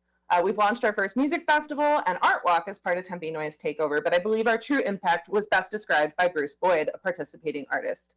My show at Rocket Space Gallery was life-changing. It is impossible for an independent, unrepresented, small artist like myself to get into galleries, and to have TAMC set up the show was a blessing. Finally, I was able to show all my work in a large space. During the art opening, I met people I never would have had a chance to even get an audience with, including some heavy hitters in the Phoenix art community. I suddenly had hundreds of eyes on my work and tons of interest in my story. I went from virtually unknown artist to someone who now has no less than 4 upcoming gallery shows in Arizona and 1 in Colorado. The value of this experience at Rocket Space Gallery has been phenomenal. None of these accomplishments would have been possible without the support we've been given by the community, Robert Moore, Mayor Woods, city staff, Desert Viking, Eric Weena, or the beautiful artists and musicians that have trusted us to be good stewards of their work and performances. We are enabled and empowered by the applicants for rezoning to see success and quickly. The vision for Donnell Plaza is one that I support. The project includes cultural amenities for the general public, affordable housing, room for new businesses, hopefully a fully functioning art gallery, and more public art than we have today. This is a special project, and I'm confident it can be amazing, contribute tremendously to Tempe's cultural renaissance, and I encourage the council to approve the application for rezoning when the time comes. Thank you very much. Thank you.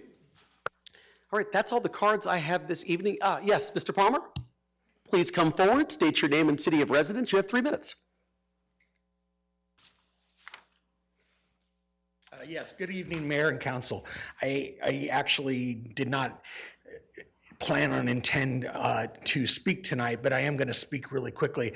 I am going to remind you, Mayor Woods, that I am a strong supporter of commercial development in Tempe, but I question certain aspects of the development that could and should take place. One of the major concerns that I have about Donnell Plaza is that this is a generation precedent-setting process that is going to have ramifications all throughout Tempe, probably 20 years down the road. And one of the things that I do not feel that is very transparent about this, and I'd like to remind Councilmember Amberg that one of her tenets in her election was transparency. And I do not feel that this is a drip, drip, drip process. I am a 25-year homeowner, 1 block north of Donnell Plaza, as in the same neighborhood as Joel Stern. I have lived in Tempe since 1963, and Donnell Plaza has been a problem for Tempe, in my opinion, ever since. So I'm very excited about what is the possibility. But the things that are not being talked about yet is how it's going to impact the neighborhood, how it's going to impact traffic. Manjula Vaz, all due respect, in her presentation at Donnell Plaza, she dropped a little bombshell that there was the potential for a hotel. Well, that's all fine and good to consider that certain aspects of the development, haven't been worked out. I'm totally aware of that. But this is a precedent-setting development for the rest of Tempe for a generation, and I just hope that it's not like this drip, drip, drip, and the community is disappointed in the end. Thank you. Thank you, appreciate it. All right, that's all the speakers that I have. Is there anyone else in the audience wishing to address the council on item 8B1? If so, please get my attention. Yes, please, come forward.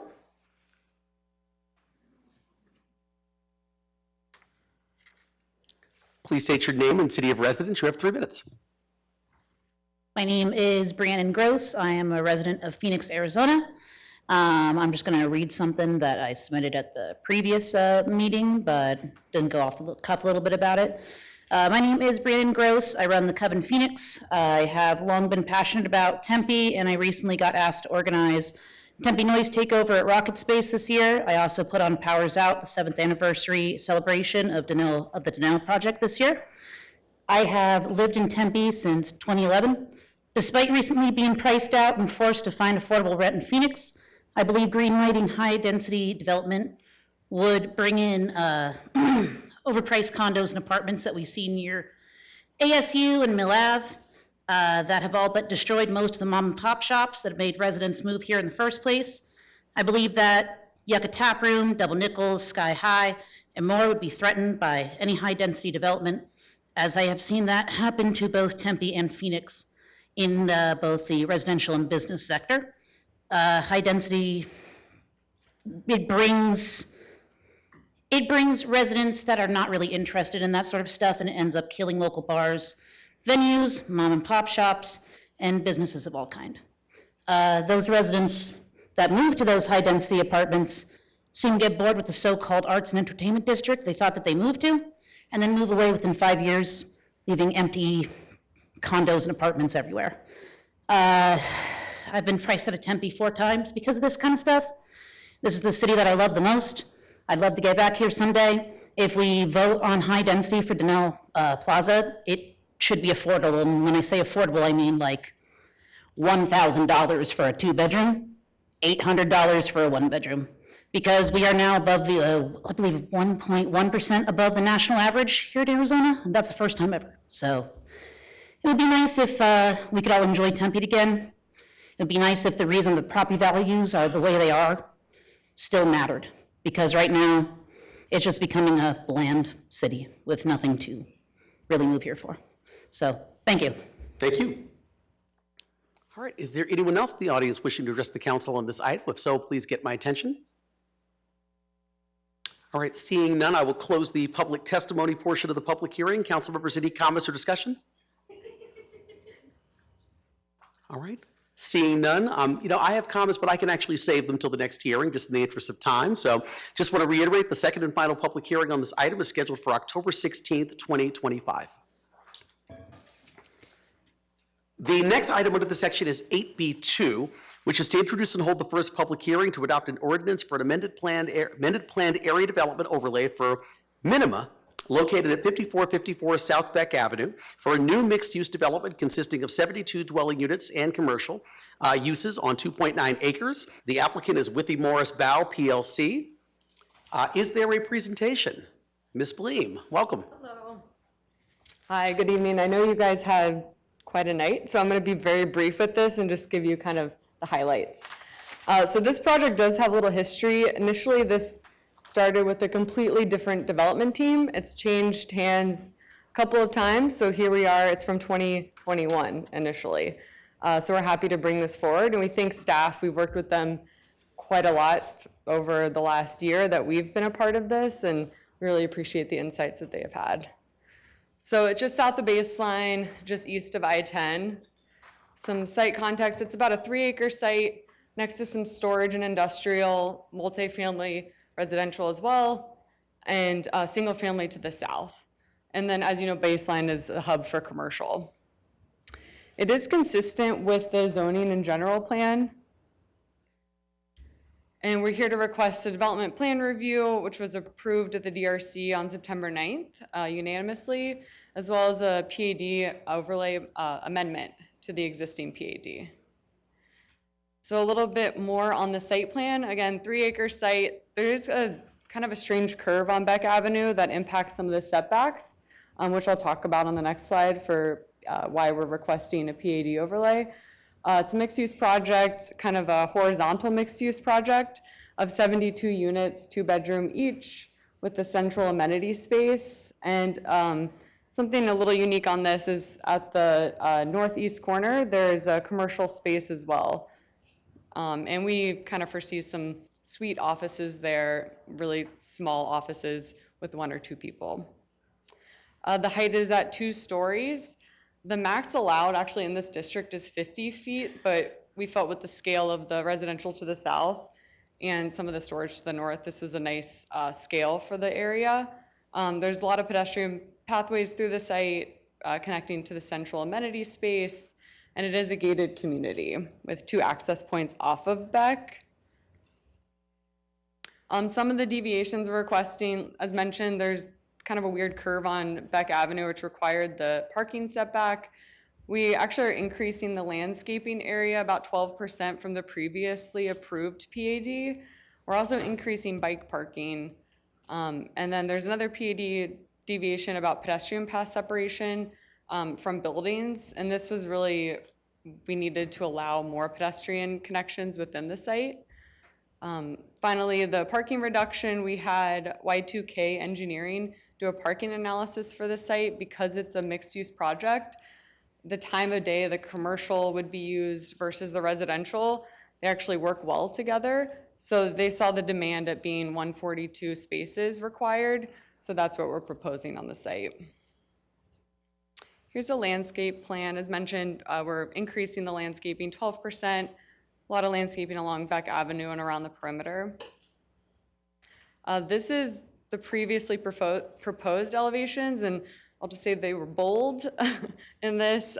So we've definitely melded it better to the context of the area. So this is kind of what you're seeing here. And I know staff had a couple of recommended stipulations on these as well, which we're very comfortable with including. And in summary, we thank Tempe planning staff for all the work that they've done with us on this. They really helped us kind of address some of the design elements as well as safety concerns with the previous design. It's consistent with the zoning district and general plan designation. It's appropriate with the context of the area, proposing much needed housing and some additional small office space in the area. In this housing, we're really seen as a workforce housing product, not necessarily luxury. And then we are requesting some minor deviations due to the lot shape and some of the other needs for the proposal. So those were the highlights. So happy to answer any questions that you guys may have. Sounds good. Thank you so much. Anyone from council, any comments or questions? Vice Mayor Garland. So you just said that it's going to be workforce housing? Correct. Okay, thank you. Okay. Anyone else on council? Comments, questions? All right. I don't have any either, so I guess I'll go ahead and go to the public testimony portion.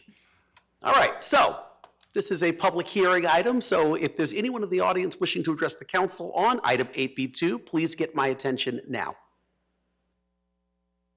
All right, seeing none, I will close the public testimony portion of the public hearing. Council members, any additional comments or discussion? All right, seeing none, the second and final public hearing on this item is scheduled for October 16th, 2025. The next item under the section is 8B3, which is to introduce and hold the first public hearing to adopt an ordinance for an amended planned area development overlay for Hayden Lane Townhomes located at 1825 East Hayden Lane for a new 3-unit single-family residential townhome development with 3 accessory dwelling units. The applicant is JCR Collective. All right, let's see here. Is there a presentation from the applicant? Yes, please come forward.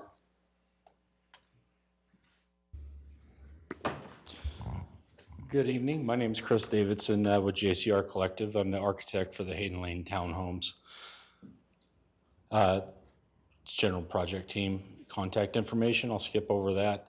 The Hayden Lane Townhome project proposes 3 new townhomes with associated dwelling units and parking. This development proposes to transform a vacant lot into much needed housing, adding both diversity and density to the neighborhood. These updates improve livability, optimize the site, and respond to today's housing needs. The inclusion of ADUs, I think, supports flexible options for families, retail or potential rentals, rather, or potential work for home use. As part of this, there's an existing PAD overlay. We're asking for 3 revisions to that existing overlay. The first is a reduction in landscape area from 30% to 21%. The reason for this reduction is to add 3 additional surface parking stalls. The second is a reduction to setback, which really has to respond to the fact that the site is angled at both the alley and along the right-of-way. So along the west portion of it, it's slightly narrower, and along the east portion, it's slightly wider. The big ask, I suppose, is that the increase of floor area from 7,200 to 8,335 square feet, as well as the addition of increasing the bedroom count from 9 to 12. This, of course, would allow for the ADU units. The site itself is located right off of Hayden Lane. As I mentioned, it's vacant at this point in time. The surrounding area is fairly mixed in nature with both multifamily uses and single-family uses. To the north, we have the Hayden Lane Apartments. To the west, we have a smaller scale multifamily development of a couple duplexes, and then to the south and to the east we have some single-family residential. Site plan itself, with the right-of-way improvements and things like that, we are widening the sidewalks from 4 feet to 6 feet, adding a transit stop along the right-of-way, improving the entire alley, basically paving that around the perimeter of our site. Vehicular access is provided, again, off that alley with 2 stalls in each garage and 1 surface parking for a total of 9 stalls. Along the West side, we have some patio areas and things like that for the ADU units that we'll talk about here in a little bit further. Landscape plan wise, it's really the plan is to basically use a palette that is native drought tolerant species.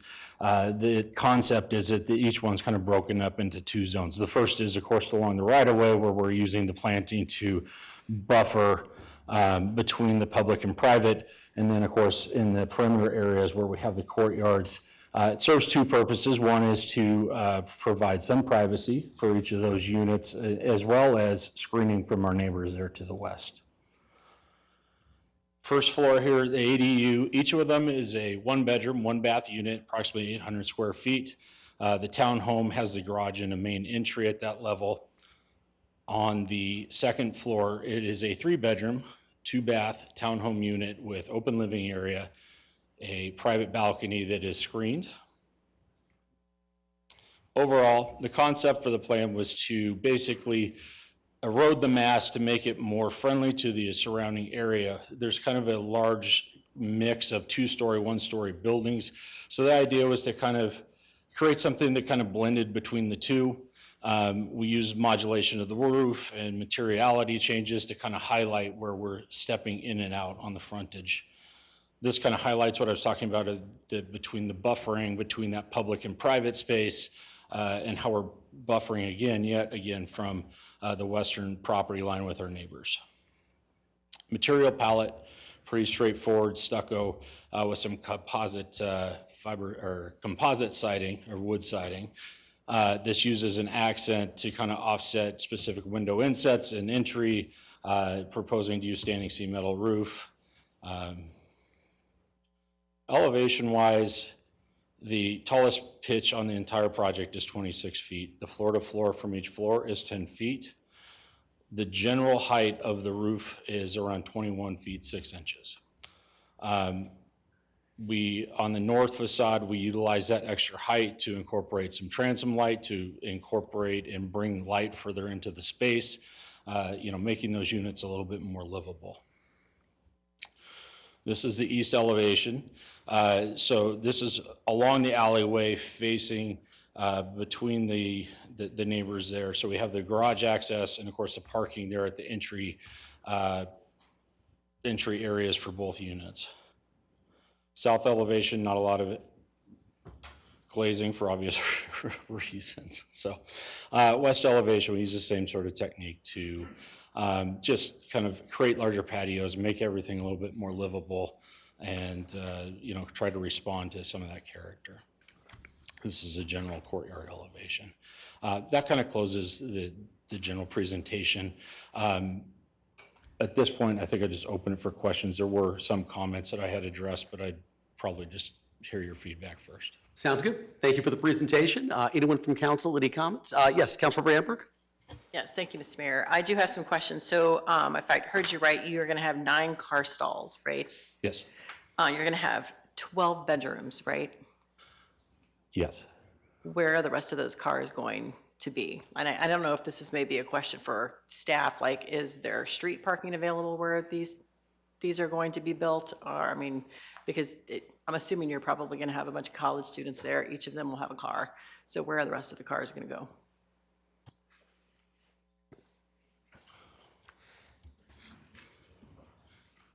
Hello, Mr. LeBake.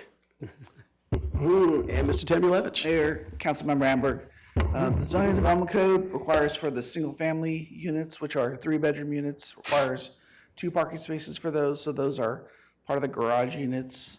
The ADUs do not have a parking requirement, yet the applicant is looking to accommodate guest parking space area there.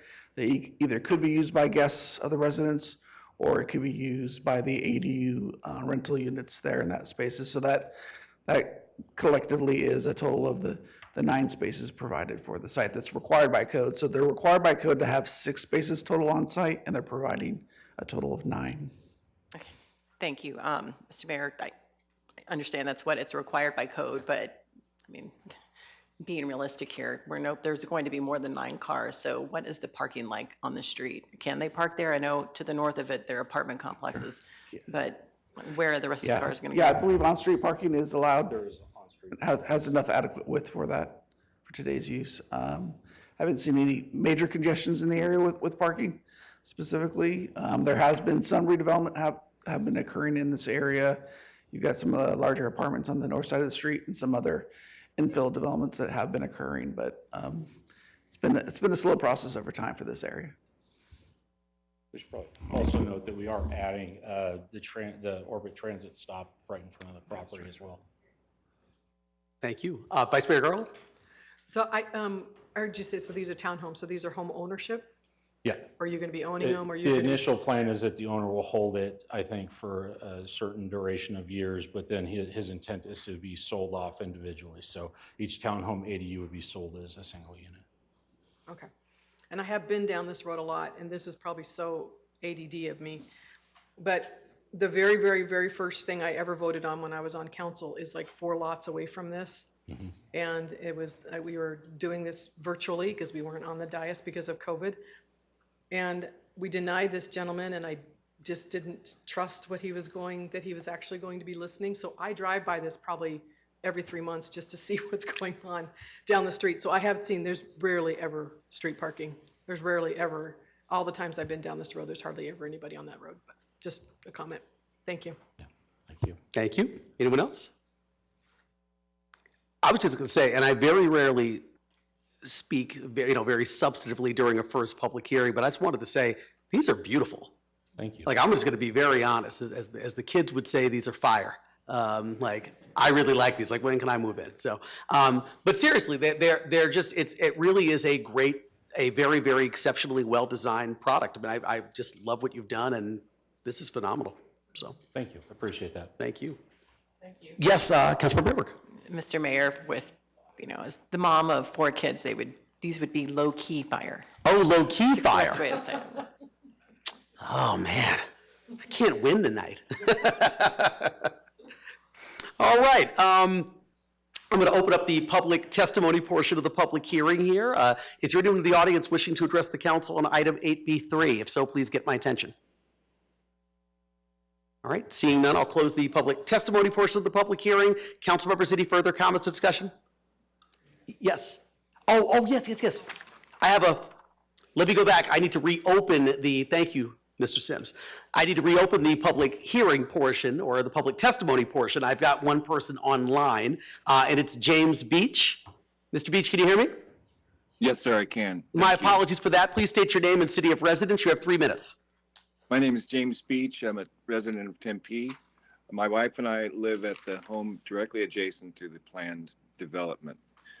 Although we're not opposed to development of this lot per se, our concern is the impact on our property and the properties immediately surrounding with the density of the project. Immediately surrounding us and our neighbors with 6 families living in a condensed space with limited parking and a small alley being the only entrance and egress for automobiles. The proposed height of 26 feet means that a good deal of privacy is lost to the adjacent property owners and tenants, such as ourselves. And we find this a disturbing precedent. Introducing 12 bedrooms onto the 1.1 acre site exceeds that of adjacent single-story properties. And the increased density is a primary source of our opposition. Potentially 12 residents could mean 12 cars with only 9 dedicated parking spaces, coming and going at all hours, just mere feet from our property. We talked about parking, the council talked about parking. What is expected in the plan and what's going to happen are 2 different things. So chances are if you have 12 bedrooms, you could have 12 cars and no plan for them to park. This project will have a negative impact on our quality of life and our sense of safety. And we ask that the council reject the plan as it is and reduce the total number of units from 6 to 3 at the very least. Thank you. Thank you so much. Once again, this is a public hearing item, so if there's anyone else who'd like to give any public testimony at this time, please get my attention. All right, seeing that, I'll close the public testimony portion of the public hearing. Let's see, and once again, council members, the second and final public hearing on this item is scheduled for October 16th, 2025. The next item under the section is 8B4, which is to introduce and hold the first public hearing to adopt an ordinance authorizing the city manager to negotiate and execute a lease agreement for lease of certain of city-owned real property located at 1519 East Apache Boulevard in Tempe, Arizona, subject to approval of the lease terms by the city attorney, Mr. Anderson. This is also a public hearing item, so if there's any public testimony, please get my attention. All right, seeing none, I'll close the public testimony portion of the public hearing. Council members, any comments or discussion? All right, hearing none, the second and final public hearing on this item is scheduled for October 16th, 2025. The next item under the section is 8B5, which is to introduce and hold the first public hearing to adopt an ordinance authorizing the city manager to negotiate and execute a lease agreement for lease of city-owned commercial property located at 525 South Mill Avenue in Tempe, Arizona, subject to approval of the lease terms by the city attorney, or otherwise known tonight as Councilmember Chin's favorite item. So, let's see, this is a public hearing item, so I'm going to see if there's any public testimony at this time. If so, please get my attention. All right, seeing that, I'll close the public testimony portion of the public hearing. Council members, any comments or discussion? All right, hearing none, the second and final public hearing on this item is scheduled for October 16th, 2025. The last item under the section is 8B6, which is to introduce and hold the first public hearing to adopt an ordinance authorizing the waterline easement abandonment located on the south side of University Drive, east of Rural Road and north of the 8th Street alignment. This is also a public hearing item, so I'm going to open the floor right now and see if there's any public testimony on this item. If so, please get my attention. Seeing that, I'll close the public testimony portion of the public hearing. Council members, any comments or discussion? Seeing none, the second and final public hearing on this item is scheduled for October 16th, 2025. Next up, last section on the non-consent agenda is ordinances and items for second hearing and final adoption, so votes on these items will be taken tonight. 8C1 was already covered in an earlier portion of the meeting, which brings me to item 8C2, which is to hold the second and final public hearing to adopt an ordinance for a code text amendment within the Tempe Zoning and Development Code, amending section 6-315 related to adaptive reuse of commercial, office, and mixed-use buildings for multifamily development. The amendment intends to comply with the mandates and provisions of Arizona House Bill 2110. Council, any comments or questions for staff? Oh, actually, I gotta go to public comment first.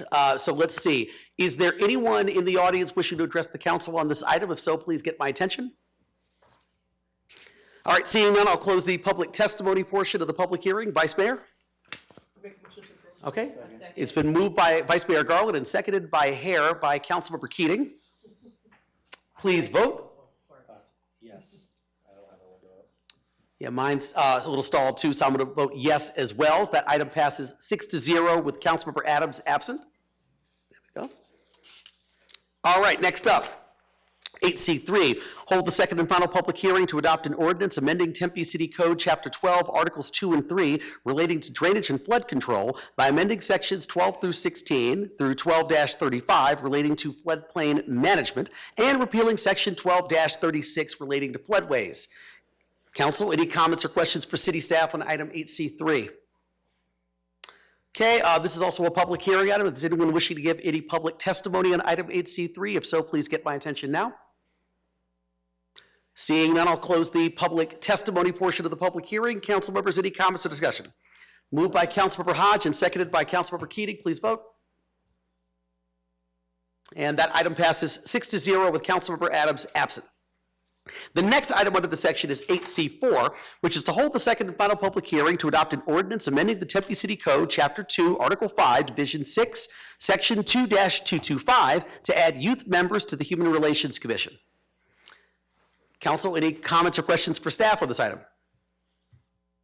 All right, this is also a public hearing item, so if there's any public testimony on item 8C4, please get my attention now. Seeing none, I'll close the public testimony portion of the public hearing. Council members, any comments? Moved by Councilmember Hodge. Do I have a second? Seconded by Councilmember Amberg. Please vote. And that item passes 6-0 with Councilmember Adams absent. Next up, item 8C5, hold the second and final public hearing to adopt an ordinance to transfer budget appropriation from Fund 31, Wastewater Fund, to Fund 35, Solid Waste Fund, to provide sufficient appropriation for debt service payments. This is also a public hearing item. Anyone in the audience wishing to address the council on this item, get my attention now. Seeing none, I'll close the public testimony portion of the public hearing. Council members, any comments or discussion? It's been moved by Councilmember Keating, seconded by Councilmember Chin. Please vote. That item passes 6-0 with Councilmember Adams absent. The next section on this, next item under the section is 8C6, which is to hold the second and final public hearing to adopt an ordinance to transfer cash from Fund 35 Solid Waste Fund to Fund 34 Solid Waste Capital Improvement Program to provide sufficient funding for CIP project number 3407449. This is also a public hearing item. Anyone in the audience wishing to address the council on this item, please get my attention now. Seeing none, I'll close the public testimony portion of the public hearing. Council members, any comments or discussion? It's been moved by Councilmember Hodge. Second. Sorry. I think it was seconded by Councilmember Keating as well. Please vote. That item also passes 6-0 with Councilmember Adams absent. The next item under the section is 8C7, which is to hold the second and final public hearing to adopt an ordinance to transfer cash from Fund 39 Transit Fund to Fund 60 Transit Capital Improvement Program to provide sufficient funding for CIP project number 6010499. This is also a public hearing item, so if anyone wants to address the council on this item, get my attention now. Okay, seeing none, I'll close the public testimony portion of the public hearing. Council members, any comments or discussion? Do I have a motion? It's been moved by Vice Mayor Garland and seconded by Councilmember Keating again. Please vote. And that item passes 6-0 with Councilmember Adams absent. The last item under the section is 8C8, which is to hold the second and final public hearing to adopt an ordinance authorizing the partial abandonment of a public water line easement located on the west side of Smith Road and south side of 3rd Street. This is also a public hearing item. If there's anyone in the audience wishing to address the council, please get my attention. Seeing none, I'll close the public testimony portion of the public hearing. Council members, any comments or discussion? It's been moved by Councilmember Hodge and seconded by Councilmember Keating. Please vote. And that item passes 6-0 with Councilmember Adams absent. That brings me to item number 9, current events, council announcements, and future agenda items. Council members may request that an agenda item be added to a future council meeting during their allotted time, but in accordance with the open meeting law, there should be no discussion on the item other than to clarify the request. So this evening, I'm going to start with Vice Mayor Garland. All right, thank you very much. I think we just have the age-friendly community survey. So if you are over 50, there might be a couple of you out in the audience right now. If you're over 50, we'd love it if you could take this survey. That'll help us make a decision on what our age-friendly action plan is going to look like for the next 5 years. Thank you. Thank you, Vice Mayor. Wow. Yeah. Councilmember Keating, next. Yeah, I love the speed there. I should have a slide. I want to wish my girlfriend Cassidy a happy birthday. Mayor Woods would be happy to know that I took that picture on an Android phone, which is much superior to the Apple product. Knew I liked you. No filter or anything. That's just how great it is. Anyway, happy birthday, Cassidy. That's it. Thank you, Mayor. Thank you, Councilmember Keating. Next up, Councilmember Chin. All right. Next up, Councilmember Hodge. Yes, I do have my first meeting. Mike. Oh my God, I'm tired. I have my first animal awareness cruelty subcommittee meeting. It will be on Tuesday, September 30th at 1 p.m. in the Tempe City Hall, and we have Vice Mayor Garland and Councilmember Adam joining me on this subcommittee. Next up, I have my October 18th, I have my breakfast with Burdetta. It's at the Tempe Beach Park. There will be it's a United Movement 5K run walk honoring domestic violence survivors, cancer survivors. We will also have over 50 community resources on site and a blood drive and a food truck. And last but not least, myself, Vice Mayor Garland, and Mayor Woods was out last Wednesday, early morning, watching the Walker House be moved. It was a phenomenal view to watch. I mean, there were people. We actually had people out looking at that, so it was a sight to be seen. And last but not least, this is Hispanic Heritage Month, so I wish everybody a happy Hispanic Heritage Month. Thank you. Thank you. Next up, Councilmember Amberg. Yes, thank you, Mr. Mayor. I get to talk about my favorite things, dogs and cats, even more than I like talking about my kids. So Lost Our Home Brunch. Mark your calendars for the Lost Our Home 16th Annual Sit-Stay Brunch on Saturday, November the 1st at the Omni in Scottsdale, unfortunately. Lost Our Homes, an organization right in Tempe that holds a special place in my heart. They're dedicated to bridging the gap between people in crisis and the pets that have no place to go. So the theme this year is Grateful Tales and Hopeful Hearts, capturing the emotional bond between pets and their families. If you want to go, I will be there. I'm gonna buy a table. Let me know. If you want to buy a ticket, go to www.lostourhome.org. Thank you. Thank you. And I don't have any announcements this evening, which brings me to item number 10, public appearances. Is there anyone in the audience who would like to address the City Council? If so, please come forward and state your name and city of residence for the record. Seeing none, I will move on to item number 11, which is adjournment. The next scheduled regular City Council meeting is going to be on October 16th, 2025. We are adjourned at 9:49 p.m. Have a good night, everyone.